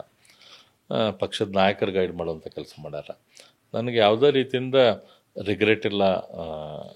ಸರ್, ನಾನು ಈ ಕ್ವೆಶನ್ ಯಾಕೆ ಬಂತು ಅಂತ ಹೇಳಿದ್ರೆ, ನೀವು ಇತ್ತೀಚೆಗೆ ಡಿ ಕೆ ಶಿವಕುಮಾರನ್ನು ಭೇಟಿ ಮಾಡಿದ್ರಿ ಅಂತ ಒಂದು ಸುದ್ದಿ ಬರ್ತಾ ಇತ್ತು. ಡಿ ಕೆ ಶಿವಕುಮಾರ್ ಭೇಟಿ ಆಗಿಲ್ಲ ಅಂದ್ರೆ ಭೇಟಿ ಅಂತಾಗಿಲ್ಲ. ಹಿಂಗೆಲ್ಲರ ದಾರಿಯಲ್ಲಿ ಹೋದಾಗ ಕೊಡ್ತಾರ ಅಥವಾ ಇದು ಮಾಡ್ತಾರ, ಹಂಗೆ ಎಲ್ಲ ರಾಜಕಾರಣಿಗಳು ಕೊಡಾರ. ಅದರ ಡಿ ಕೆ ಶಿವಕುಮಾರ್ ನೀವು ಪಕ್ಷ ಬಿಡ್ತೀರಿ ಅಂತ ಒಂದು ಗುಲಾಬ್ ಬಿತ್ತು, ಅದಕ್ಕೋಸ್ಕರ ಕೇಳಿದೆ. ಎಲ್ಲ ಹುಚ್ಚುತ್ತ ಯಾರು ನಮಗೆ ಬೇಡಾದವ್ರು ಅಂತಾವಲ್ಲ. ಬಸ್ ನಾನು ಬೇಡ ಅಂತಂದ್ರೆ ನಾ ಮನೇಲಿ ಇರ್ತೇನೆ, ನನ್ನ ಪಕ್ಷ ಬಿಡೋ ಪ್ರಶ್ನೆ ಇಲ್ಲ. ಈ ಪಕ್ಷ ಅಂದ್ರೆ ಏನು ಸರ್ ನಿಮ್ಮ ಪ್ರಕಾರ? ಭಾರತೀಯ ಜನತಾ ಪಾರ್ಟಿ ನಿಮ್ಗೆ ಏನು? ಭಾರತೀಯ ಜನತಾ ಪಾರ್ಟಿ ಇವತ್ತು ನಮ್ಮ ದೇಶದ ಒಂದು ಹೋಪ್, ಓನ್ಲಿ ಹೋಪ್, ಏಕೈಕ ಆಶಾಕಿರಣ, ನಮ್ಮ ದೇಶದ ಆಶಾಕಿರಣ. ನಮ್ಮ ದೇಶದ ಸಂಸ್ಕೃತಿ, ನಮ್ಮ ಧರ್ಮ, ನಮ್ಮ ಭಾಷೆ, ನಮ್ಮತನ ಏನಾದರೂ ಉಳಿಬೇಕಂತಂದ್ರೆ ಅದಕ್ಕಿರುವಂಥ ಏಕೈಕ ಹೋಪ್ ಅಂತಂದ್ರೆ ಭಾರತೀಯ ಜನತಾ ಪಕ್ಷ. ಅರವಿಂದ್ ಬೆಲ್ಲದವರು ಯಾವತ್ತೂ ಬಿಜೆಪಿ ಬಿಡಲ್ಲ ಹಾಗಿದ್ರೆ? ಸಾಧ್ಯ ಇಲ್ಲ. ಅಂದರೆ ಅರವಿಂದ್ ಬೆಲ್ಲದ್ದು ಬಿಜೆಪಿ ಬಿಟ್ಟು ಅರವಿಂದ್ ಬೆಲ್ಲದ ಕಲ್ಪನೆ ಮಾಡೋಕ್ಕೆ ಸಾಧ್ಯನೇ ಇಲ್ಲ ಅಂತ. ನನಗೆ ನೋಡ್ರಿ, ಇದು ರಾಜಕಾರಣ ಒಂದು ಇದು ಅಲ್ಲ. ನನಗೆ ಪಕ್ಷ ತತ್ವ ಸಿದ್ಧಾಂತದಲ್ಲಿ ನನಗೆ ನಿಜವಾದ ನಂಬಿಕೆ ಇದೆ. ಹಾಗಾಗಿ ಇದೊಂದು ಅವಕಾಶ. ಬಟ್ ಇದು ರಾಜಕಾರಣನೇ ಯಾವಾಗಿದ್ರು ಲೈಫಲ್ಲ. ಸರ್, BJP 2014 ಚುನಾವಣೆ ಬಂದಾಗ ಮೇಜರ್ ಅಜೆಂಡಾ ಇದ್ದಿದ್ದೆ ಸೆಂಟ್ರಲಲ್ಲಿ ಡೆವಲಪ್ಮೆಂಟ್. ಕರ್ನಾಟಕದಲ್ಲಿ ಆ ಡೆವಲಪ್ಮೆಂಟ್ ಮಾಡೆಲ್ ಫೇಲ್ ಆಯಿತು. ಹಿಂದುತ್ವ ಬಿಟ್ಟು BJP ಇಲ್ಲ ಅಂತ ಒಂದು ಇದಿದೆ. ಅರವಿಂದ್ ಬೆಲ್ಲದವರ ಈಗ ಮುಂದಿನ ಚುನಾವಣೆ ಹೋಗಬೇಕಾದ್ರೆ ಯಾವ ಇದನ್ನು ಜಾಸ್ತಿ ನೀವು ಒತ್ತು ಕೊಡ್ತೀರಾ, ಹಿಂದುತ್ವನ ಡೆವಲಪ್ಮೆಂಟ? ಎಲ್ಲದು ಕಾಂಬಿನೇಷನ್. ಸರ್, ತುಂಬ ಜನ ಹೇಳ್ತಾರೆ BJP ಲೀಡರ್ಸ್ ರಾಮನ್ ಬಗ್ಗೆ ಮಾತಾಡ್ತಾರೆ, ಹೊರಗಡೆಯಿಂದ ಒಳಗಡೆಯಿಂದ ಇರಲ್ಲ, ಯಾರು ಮನೇಲಿ ಆರಾಧನೆ ಮಾಡೋರು ಕಡಿಮೆ ಅಂತ. ನಿಮ್ಮ ಜೀವನ ಶೈಲಿಯಲ್ಲಿ ಹೇಗಿದೆ ಸರ್? ರಾಮ ಅಂದ್ರೆ ಏನು ನಿಮಗೆ? ರಾಮ ಅಂದ್ರೆ ಒಬ್ಬ ಆದರ್ಶ ಪುರುಷ. ನೀವು ದಿನ ಆರಾಧನೆ ಮಾಡ್ತೀರಿ? ನಾನು ದಿನ ಆಯ್ತಲ್ಲ, ನಾನು ಮೆಡಿಟೇಷನ್ ಮಾಡ್ತೇನೆ. ನಾನು ದಿನಾನು ಸ್ನಾನ ಆಗಿ ಬಂದಮೇಲೆ ದಿನಾನು ನನ್ನ ಪದ್ಧತಿ, ನಾನು ಒಂದು ಸ್ವಲ್ಪ ಬೇಸಿಕ್ ಸ್ಟ್ರೆಚಿಂಗ್ ಎಕ್ಸಸೈಸ್ ಮಾಡಿ ಅದಾದಮೇಲೆ ನಾನು ದಿನಾನು ಮೆಡಿಟೇಷನ್ ಮಾಡ್ತೇನೆ. ಅದು ನಂದು. ಎಷ್ಟು ನಿಮಿಷ ಮೆಡಿಟೇಷನ್ ಆಗುತ್ತೆ? Usually around 20-25 minutes meditation. Hindutva ಬಿಟ್ಟು BJPಗೆ ರಾಜಕಾರಣ ಮಾಡೋಕ್ಕಾಗತ್ತಾ ಅಂತ? ಯಾಕೆ ಮಾಡಬೇಕು? ಹಿಂದುತ್ವ ಬಿಟ್ಟು ರಾಜಕಾರಣ ಮಾಡುವಂಥ ಏನು ಅವಶ್ಯಕತೆ ಇದೆ? ಹಿಂದುತ್ವ ಅಂದರೆ ನಮ್ಮ ಸಂಸ್ಕೃತಿ. ಹೌದು. ಅದೇನು ಧರ್ಮ ಅಂತಲ್ಲ, ಹಿಂದುತ್ವನ ನಮ್ಮ ಸಂಸ್ಕೃತಿ, ಭಾರತೀಯರ ಸಂಸ್ಕೃತಿ ಹಿಂದುತ್ವ. ಹಾಗಾಗಿ ನಾವು ನಮ್ಮ ಸಂಸ್ಕೃತಿಯನ್ನು ಬಿಟ್ಟು ಬೇರೆ ಮಾಡುವಂಥದ್ದು ಅವಶ್ಯಕತೆ ಏನಿದೆ? ಜಾತಿ ರಾಜಕಾರಣ ಮಾಡ್ತಾರೆ, ಧರ್ಮಾಧಾರಿತ ರಾಜಕಾರಣ ಮಾಡ್ತಾರೆ. ನೀವು ಅದನ್ನು ಕೌಂಟರ್ ಮಾಡೋದು ಕಡಿಮೆ ಆಗುತ್ತೆ. ಯಾಕೆ ಕೌಂಟರ್ ಮಾಡ್ಬೇಕು? ನಾವು ಧರ್ಮಾಧಾರಿತ ರಾಜಕಾರಣ ಮಾಡ್ತೇವೆ. ನಮ್ಮ ಧರ್ಮದಲ್ಲಿ ಸತ್ಯನ ಹೇಳ್ತೈತಿ. ನಮ್ಮ ಧರ್ಮದಲ್ಲಿ ಅದಕ್ಕೆಲ್ಲದಕ್ಕೂ ಯಾವ ರೀತಿ ಒಬ್ಬ ಮನುಷ್ಯ ಸಕಲ ಜೀವಾತ್ಮರಿಗೆ ಒಳ್ಳೆಯದನ್ನು ಮಾಡ್ಬೇಕನ್ನುವಂಥದ್ದು ನಮ್ಮ ಧರ್ಮ ಹೇಳ್ತೈತಿ. ಆ ಧರ್ಮ ಇಲ್ಲದ ನಾವು ರಾಜಕಾರಣ ಮಾಡಕ್ಕೆ ಹೋಗ್ತೀವಲ್ಲ, ಅದು ತಪ್ಪು ನಾನು ಕೇಳಿದ್ರೆ. ನಿಮ್ಮ ಪ್ರಕಾರ ಮುಂದಿನ ಎಲೆಕ್ಷನ್ಗೆ BJPಗೆ ಎಷ್ಟು ಸೀಟ್ ಬರ್ಬೋದು? ಇದು ಟೂ ಅರ್ಲಿ ಈಗ ಹೇಳಲಿಕ್ಕೆ. ಸಾಕಷ್ಟು ವಿಷಯಗಳನ್ನು ನಾವು ಮಾಡಬೇಕಾಗುತ್ತೆ. ಅದೆಲ್ಲ ಮಾಡಿದರೆ ನಾವು ಫುಲ್ ಮೆಜಾರಿಟಿ ನಮ್ಮ ಕರ್ನಾಟಕದಲ್ಲಿ ಭಾಳ ಒಳ್ಳೆಯ ದೊಡ್ಡ ಮೆಜಾರಿಟಿ ತೊಗೊಂಬರ್ಲಿಕ್ಕೆ ನಮಗೇನು ತೊಂದರೆ ಇಲ್ಲ. ಯಾವತ್ತಾದರೂ ಅರವಿಂದ್ ಬೆಲ್ಲದವ್ರನ್ನ ಮುಖ್ಯಮಂತ್ರಿ ಸ್ಥಾನದಲ್ಲಿ ನೋಡ್ಬೋದಾ? ಅದು ನಮ್ಮ ಪಕ್ಷದ ಹಿರಿಯರಿಗೆ ಬಿಟ್ಟಿದ್ದು. ನಮ್ಮ ಪಕ್ಷ ಅಧಿಕಾರಕ್ಕೆ ಬಂದಾಗ ಅವ್ರು ಯಾವುದು ಸೂಕ್ತ ಅನ್ನಿಸ್ತದೆ, ಅನಿಸುತ್ತೆ, ಅವರು ನೋಡಿ ಅದನ್ನು ಡಿಸಿಷನ್ನ ಮಾಡ್ತಾರೆ. ಅರವಿಂದ್ ಬೆಲ್ಲದವರು ಲಿಂಗಾಯತ ನಾಯಕರು ಅಂತ ಒಂದು ಬಿಂಬಿತ ಇದೆ. ಈಗ ಯಡಿಯೂರಪ್ಪ ಅವರಾದಮೇಲೆ ಅಥವಾ ಕರ್ನಾಟಕದಲ್ಲಿ ಒಂದು ದೊಡ್ಡ ಲಿಂಗಾಯತ ನಾಯಕರು ಅಂತ ಯಡಿಯೂರಪ್ಪ ಅವರು ಆಲ್ಟರ್ನೇಟಿವ್ ಅಂತ ಕಾಣ್ತಾ ಇರೋದು ಅರವಿಂದ್ ಬೆಲ್ಲದವರು ಒಬ್ಬರು ನಾಯಕರಾಗಿ. ಆ ನಾಯಕನಿಗೆ ಸಾಕಷ್ಟು ಅವಕಾಶ ಈಗ ದೊಡ್ಡ ಮಟ್ಟದಲ್ಲಿ ಸಿಗುತ್ತಾ? ಅಥವಾ BJPಯ ರಾಜ್ಯಾಧ್ಯಕ್ಷ ಹುದ್ದೆ ಇರ್ಬೋದು, ಅಥವಾ LOP ಹುದ್ದೆ, ಈ ಹುದ್ದೆಗಳನ್ನ ಯಾವತ್ತ ನೀವು ಅಲಂಕರಿಸ್ತೀರಿ ಅಂತ ಅನ್ಸುತ್ತಾ ಇನ್ನು ಕಮಿಂಗ್ ಡೇಸಲ್ಲಿ? ನೋಡ್ರಿ, ಜನ್ರೇಷನಲ್ ಚೇಂಜ್ ಅಂತ ಹೇಳ್ತಾರೆ. ನಮ್ಮ ದೇಶದಲ್ಲಿ ಒಂದು ಜನ್ರೇಷನ್ ಚೇಂಜ್ ಅರೌಂಡ್ 1970s ಟೈಮ್ದಲ್ಲಿ ಆಯಿತು. ಹೌದು. ಆ ಟೈಮ್ದಲ್ಲಿ ಸ್ವಾತಂತ್ರ್ಯ ಹೋರಾಟದಲ್ಲಿ ಭಾಗವಹಿಸಿದವರಿಂದ ನೆಕ್ಸ್ಟ್ ಜನ್ರೇಷನ್ ಪಾಲಿಟಿಷಿಯನ್ಸ್ ಬಂದರು. ನಮ್ಮ ಕರ್ನಾಟಕದ ಮಟ್ಟಿಗೆ ಹೇಳ್ಬೇಕಂದ್ರೆ 1983ರಲ್ಲಿ ಜನ್ರೇಷನ್ ಚೇಂಜ್ ಆಯ್ತು. ಇನ್ನೊಂದು ರಾಮಕೃಷ್ಣ ಹೆಗಡೆ, ಬೊಮ್ಮಾಯಿ ಅವರು, ದೇವೇಗೌಡ, JH ಪಟೇಲು, ಲಕ್ಷ್ಮೀ ಸಾಗರ, ನಜೀರ್ ಸಾಬ್, ಈ ರೀತಿಯ ಹೊಸ ಬೇರೆ ಬೇರೆ ರಾಜಕಾರಣಿಗಳು ನಮ್ಮ ಕರ್ನಾಟಕ ರಾಜ್ಯದ ಮಟ್ಟಿಗೆ ಉದಯ ಆದರು. ಆ 1983ರಲ್ಲಿ ಸಿದ್ದರಾಮಯ್ಯನವರು ಬಂದಿದ್ದು ಅದ ಸಮಯದಲ್ಲಿ, ಯಡಿಯೂರಪ್ಪನವರು ಬಂದಿದ್ದು ಅದ ಸಮಯದಲ್ಲಿ, ನಮ್ಮ ತಂದೆಯವರು ರಾಜಕಾರಣಕ್ಕೆ ಎಂಟ್ರಾಗಿದ್ದು 1983. ಸೊ ನಾನು ಈಗ ಒಂದು ಹೋದ ಎಲೆಕ್ಷನ್ಗಿಂತ ಮೊದಲು ಹೇಳಿದ್ದೆ, ಈ 2023 ಎಲೆಕ್ಷನ್ ನಂತರ 1983ರಿಂದ ತಲೆಮಾರಿನ ರಾಜಕಾರಣಿಗಳೇನಿದಾರಲ್ಲ, ಆ ತಲೆಮಾರಿನ ರಾಜಕಾರಣಿಗಳ ಯುಗ ಮುಗಿತೈತಿ. ಯಾಕಂದ್ರೆ ಅವ್ರು ಸಾಕಷ್ಟು ಸೇವೆ ಸಲ್ಲಿಸಿ ಮುಗಿಸಿದ್ದಾರೆ. ಇವತ್ತು ಕಾಂಗ್ರೆಸ್ದಲ್ಲಿ ಕೂಡ ಇವತ್ತು ಅದು ನೆಕ್ಸ್ಟ್ ಲೀಡರ್ಶಿಪ್ ವ್ಯಾಕ್ಯೂಮ್ ಗ್ಯಾಪದ ಸಂಬಂಧ ಇವತ್ತು ಹೊಡೆದಾಟ ನಡೆದೈತೆ. ಅದು ಸಿದ್ದರಾಮಯ್ಯ ನಂತರ ಡಿ.ಕೆ. ಶಿವಕುಮಾರೋ ಅಥವಾ ಪರಮೇಶ್ವರೋ ಸತೀಶ್ ಜಾರಕಿಹೊಳಿ ಅಂತ ಇದೆ. ಅದೇ ರೀತಿ JDSದಲ್ಲಿ ದೇವೇಗೌಡರ ನಂತರ ಯಾರು ಅಂಥೇಳಿ ಪ್ರಶ್ನೆ ಇದೆ. ಭಾರತೀಯ ಜನತಾ ಪಕ್ಷದಲ್ಲಿ ಕೂಡ ಯಡಿಯೂರಪ್ಪನವರು, ಅನಂತಕುಮಾರ್ ಅವ್ರದ್ದು ನಾಯಕತ್ವ ಇತ್ತು. ಇವತ್ತು ಅನಂತಕುಮಾರ್ ಅವರು ನಮ್ಮ ಜೊತೆ ಇಲ್ಲ, ಯಡಿಯೂರಪ್ಪನವ್ರಿಗೆ ವಯಸ್ಸಾಗಿದೆ. ಹಾಗಾಗಿ ಅದರ ನಂತರ ನಾಯಕತ್ವದ ಚರ್ಚೆಗಳು ಆ ರೀತಿ ಫಿಲಪ್ ಮಾಡುವಂಥವ್ರು ಯಾರದಾರ ಅಂತೈತಿ. ಅದೇ ರೀತಿ ಜಾತಿ ವ್ಯವಸ್ಥೆ ರಾಜಕಾರಣ ನಾವು ನೋಡಿದ್ರೆ ಗೌಡ್ರಲ್ಲಿ ದೇವೇಗೌಡರು ಅದ್ವಿತೀಯ ನಾಯಕರಾಗಿದ್ದರು. ಈಗ ಗೌಡ್ರ ನಾಯಕತ್ವ, ಗೌಡ ಸಮಾಜದ ನಾಯಕತ್ವ ಯಾರು, ಒಕ್ಕಲಿಗರ ನಾಯಕತ್ವ ಯಾರು ಅನ್ನೋದು ಪ್ರಶ್ನೆ ಇದೆ. ಅದೇ ರೀತಿ ಸಿದ್ದರಾಮಯ್ಯರ ನಂತರ ಕುರುಬ ಸಮಾಜದ ನಾಯಕತ್ವ ಯಾರಂಥೇಳಿ ಪ್ರಶ್ನೆ ಇದೆ. ಅದೇ ರೀತಿ SC ಲೆಫ್ಟು, SC ರೈಟ್ದಲ್ಲಿ ನೆಕ್ಸ್ಟ್ ಜನ್ರೇಷನ್ ಲೀಡರ್ಸ್ ಯಾರಂತ ಪ್ರಶ್ನೆ ಇದೆ. ಅದೇ ರೀತಿ ಲಿಂಗಾಯತರಲ್ಲಿ ಯಡಿಯೂರಪ್ಪನವರ ದೊಡ್ಡ ನಾಯಕರು. ಅವ್ರ ನಂತರ ಈಗ ಅವ್ರ ರಾಜಕಾರಣದಿಂದ ಆಲ್ಮೋಸ್ಟ್ ಅವ್ರ ಇದಕ್ಕೆ ಬಂದಿದ್ದ, ಅವರ ತಮ್ಮ ಟ್ವಿಲೈಟ್ದಲ್ಲಿ ಇದ್ದಾರೆ ಅವರು. ಅವ್ರ ನಂತರ ಲಿಂಗಾಯತ ನಾಯಕರಾಗಿ ಯಾರು ಎಮರ್ಜ್ ಕರ್ನಾಟಕದಲ್ಲಿ, ಅದು ಕೂಡ ವ್ಯಾಕ್ಯೂಮ್ ಇದೆ. ಹಾಗಾಗಿ ಬೋತ್ ಪಾರ್ಟಿ ಲೆವೆಲ್ದಲ್ಲಿ ಆ್ಯಂಡ್ ಕಮ್ಯುನಿಟಿ ಲೆವೆಲ್ದಲ್ಲಿ ನೆಕ್ಸ್ಟ್ ಲೀಡರ್ಶಿಪ್ ಈಗ ಎಮರ್ಜ್ ಆಗುವಂಥ ಸಮಯ ಕರ್ನಾಟಕದಲ್ಲಿದೆ. ಇನ್ನೊಂದು 2-3 ವರ್ಷದಲ್ಲಿ ಇವು ಕ್ಲಿಯರ್ ಆಗ್ತಾವೆ ನನಗನ್ಸಿದ ಮಟ್ಟಿಗೆ. ಆ ಪೊಸಿಷನ್ ಕ್ಲಿಯರ್ ಆಗಿದೆ. ಈ ಒಂದು ನಾಯಕತ್ವ ಬಿಜೆಪಿಯಲ್ಲಿ ಕ್ಲಿಯರ್ ಆಗಿದೆ. ನೀವು ಒಂದು ವೇಳೆ ಎಲೆಕ್ಷನ್ಗೆ ಹೋದರೆ ತುಂಬ ನೀವು ಸಮಸ್ಯೆಗಳನ್ನು ಅನುಭವಿಸಲ್ವಾ? ನೀವು ಹೈಕಮಾಂಡ್ ಇಂದ ಏನು ಎಕ್ಸ್ಪೆಕ್ಟ್ ಮಾಡ್ತಾ ಇದ್ದೀರಾ? ಇದು ಆದಷ್ಟು ಬೇಗ ಕ್ಲಿಯರ್ ಆದಷ್ಟು ನಿಮ್ಮ ಪಕ್ಷ ಸಂಘಟನೆಗೆ ಉಪಯೋಗ ಆಗಲ್ವಾ? ನೋಡಿರಿ, ಪಕ್ಷ ಸಂಘಟನೆ ಮಾಡುವಾಗ ನಾವು ರಾಜಕಾರಣಕ್ಕೆ ನೆಕ್ಸ್ಟ್ ಟೈಮ್ ಪವರ್ದಲ್ಲಿ ನಾವು ಬರಬೇಕಂದ್ರೆ ಕನಿಷ್ಠ 2-2.5 ವರ್ಷ ಅವಿಶ್ರಾಂತವಾಗಿ ನಾವು ಅದಕ್ಕೆ ಶ್ರಮ ಹಾಕಬೇಕಾಗ್ತದೆ. ನೀವು ಹೇಳ್ದಂಗೆ ಪಕ್ಷ ಸಂಘಟನೆ ಮಾಡೋಕ್ಕೆ, ಕಾಂಗ್ರೆಸ್ಸಿನ ತಪ್ಪುಗಳನ್ನು ಜನರ ಮುಂದೆ ಒಯ್ದಿಡೋಕೆ, ಆಮೇಲೆ ಹೋರಾಟಗಳನ್ನು ಮಾಡಲಿಕ್ಕೆ, ಎಲ್ಲ ರೀತಿಯಿಂದ ಮಾಡೋಕ್ಕೆ ಕನಿಷ್ಠ 2 ವರ್ಷಗಳ ಕನಿಷ್ಠ ಪ್ರಯತ್ನ, ಸತತ ಪ್ರಯತ್ನ ನಾವು ಮಾಡಿದ್ದೀವಿ ಅಂತಂದ್ರೆ ಮುಂದೆ ಒಳ್ಳೆಯ ರೀತಿಯಿಂದ ನಮ್ಮ ಸರ್ಕಾರ ಅಧಿಕಾರಕ್ಕೆ ಬರ್ತೈತಿ. ನನಗನ್ಸತಿ ನಮ್ಮ ಹೈಕಮಾಂಡ್ ಆ ದೃಷ್ಟಿಯಿಂದ ವಿಚಾರ ಮಾಡಾಕತ್ತೈತಿ. ಅವ್ರು ಸರಿಯಾದ ಸಮಯದಲ್ಲಿ ಸರಿಯಾದ ಡಿಸಿಷನ್ ತೆಗೆದುಕೊಳ್ತಾರೆ. ಸೊ ನಿಮಗೆ ಈ ಸಿದ್ದರಾಮಯ್ಯ ಅವರ ಸರ್ಕಾರ ಬಂದ ಮೇಲೆ ನಿಮ್ಗೆ ಹಲವಾರು ಅವಕಾಶ ಇತ್ತು ಸರ್ಕಾರವನ್ನು ಒಂದು ತುಂಬ ಇಕ್ಕಟ್ಟಿಗೆ ಸಿಲುಕಿಸುವಂಥದ್ದು. ನೀವೆಲ್ಲೋ ಫೇಲ್ ಆದ್ರಿ ಅಂತ ಅನಿಸ್ತಾ ಇಲ್ಲ ನಿಮಗೆ? ನನಗನ್ಸತ್ತಿಗೆ ಇನ್ನೂ ಹೆಚ್ಚು ಸಕ್ಸಸ್ಫುಲ್ ಆಗಬೇಕಿತ್ತು ನಾವು. ಈಗ ಸರ್ಕಾರದಲ್ಲಿ ವಾಲ್ಮೀಕಿ ಹಗರಣ ಇರ್ಬೋದು, ಮೂಡಾ ಹಗರಣ ಇರ್ಬೋದು, ಕಾರ್ಮಿಕ ಇಲಾಖೆಯಲ್ಲಿ ಹಗರಣ ಇರ್ಬೋದು, ಅಲ್ಪಸಂಖ್ಯಾತರ ಇಲಾಖೆಯಲ್ಲಿ ಹಗರಣ ಇರ್ಬೋದು. ಹಗರಣಗಳ ಸರ್ಮಾಲೆ ಈ ಸರ್ಕಾರ ಜನರಿಗೆ ಕೊಟ್ಟಿದೆ. ಆಮೇಲೆ ಬೆಲೆ ಏರಿಕೆ, ಹಾಲು, ನೀರು, ಎಲೆಕ್ಟ್ರಿಸಿಟಿ, ಸ್ಟ್ಯಾಂಪ್ ಡ್ಯೂಟಿ, ಏನು ಕೇಳ್ತೀರ ಅದರದ್ದೆಲ್ಲದರದ್ದು ಬೆಲೆ ಏರಿಕೆ ಮಾಡುವಂಥ ಕೆಲಸ ಮಾಡಿದ್ದಾರೆ. ಅದ್ರ ಜೊತೆ ಅಡ್ಮಿನಿಸ್ಟ್ರೇಟಿವ್ ಫೇಲ್ಯೂರ್, ಮೊನ್ನೆ ನಮ್ಮದು ಕ್ರಿಕೆಟ್ದಲ್ಲಿ ನೋಡಿದರೆ ಸ್ಟ್ಯಾಂಪೇಡ್ ಆಯಿತು.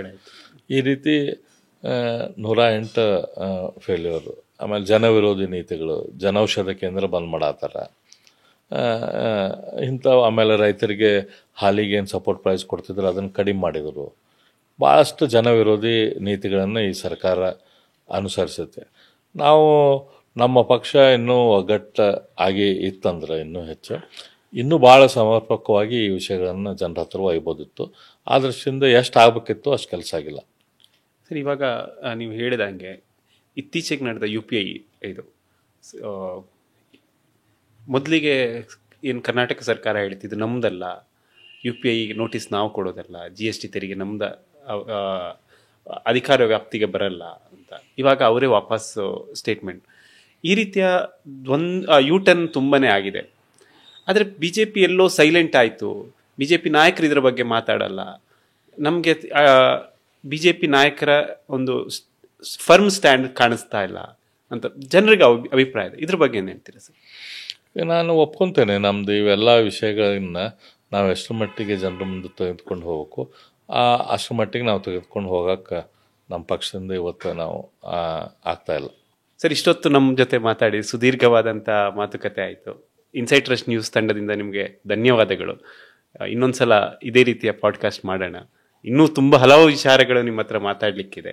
ಇಷ್ಟು ಸಮಯ ಕೊಟ್ಟಿದ್ದಕ್ಕಾಗಿ ಧನ್ಯವಾದಗಳು ಸರ್. ನಮಸ್ಕಾರ ಶ್ರೀಕಾಂತ್ ಅವರ, ನೀವು ಕೂಡ ಭಾಳ ಒಳ್ಳೆ ರೀತಿಯ ಪ್ರಶ್ನೆಗಳನ್ನು ಕೇಳಿದಿರಿ. ನಾನು ಅಂದ್ಕೊಂಡಿದ್ದಿಲ್ಲ ಇಷ್ಟು ವಿವಿಧ ರೀತಿಯ ಪ್ರಶ್ನೆಗಳನ್ನು ನೀವು ಕೇಳ್ತೀರಂತೇಳಿ. ಯಾಕಂದರೆ ಯೂಶ್ವಲಿ ಒಬ್ಬ ರಾಜಕಾರಣಿ ಜೊತೆ ಚರ್ಚೆ ಮಾಡೋಕ್ಕೆ ಬಂದವರು ಅಥವಾ ಪ್ರಶ್ನೆ ಕೇಳಕ್ಕೆ ಬಂದವರು ರಾಜಕಾರಣದ ಸುತ್ತನ ಗಿರ್ಕಿ ಹೊಡೆಯೋದು ಭಾಳ ಕಾಮನ್. ಆದರೆ ನೀವು ರಾಜಕಾರಣ ಬಿಟ್ಟು ದೇಶ ಮತ್ತು ವ್ಯವಸ್ಥೆ ಬಗ್ಗೆ ಸಾಕಷ್ಟು ಚರ್ಚೆಗಳನ್ನು ಮಾಡಿದಿರಿ, ಪ್ರಶ್ನೆಗಳನ್ನು ಕೇಳಿದಿರಿ, ಚರ್ಚೆಗಳನ್ನು ಮಾಡೋಕ್ಕೆ ವಿಚಾರ ನಿಮ್ಮ ಮುಂದಿಡುವಂಥ ಅವಕಾಶ ನೀವು ಮಾಡಿಕೊಟ್ರಿ. ಹಾಗಾಗಿ ನಿಮಗೂ ನಿಮ್ಮ ತಂಡಕ್ಕೆ ನಾನು ಹೃದಯಪೂರ್ವಕವಾಗಿ ವಂದನೆಗಳನ್ನು ಹೇಳ್ತೀನಿ. ಇಷ್ಟು ಹೊತ್ತು ನೋಡಿದ್ರಿ ಇನ್ಸೈಟ್ ಟ್ರಸ್ಟ್ ನ್ಯೂಸ್ನ ಪಾಡ್ಕಾಸ್ಟ್. ನೋಡ್ತಾ ಇರಿ ಇನ್ಸೈಟ್ ಟ್ರಸ್ಟ್. ಧನ್ಯವಾದಗಳು.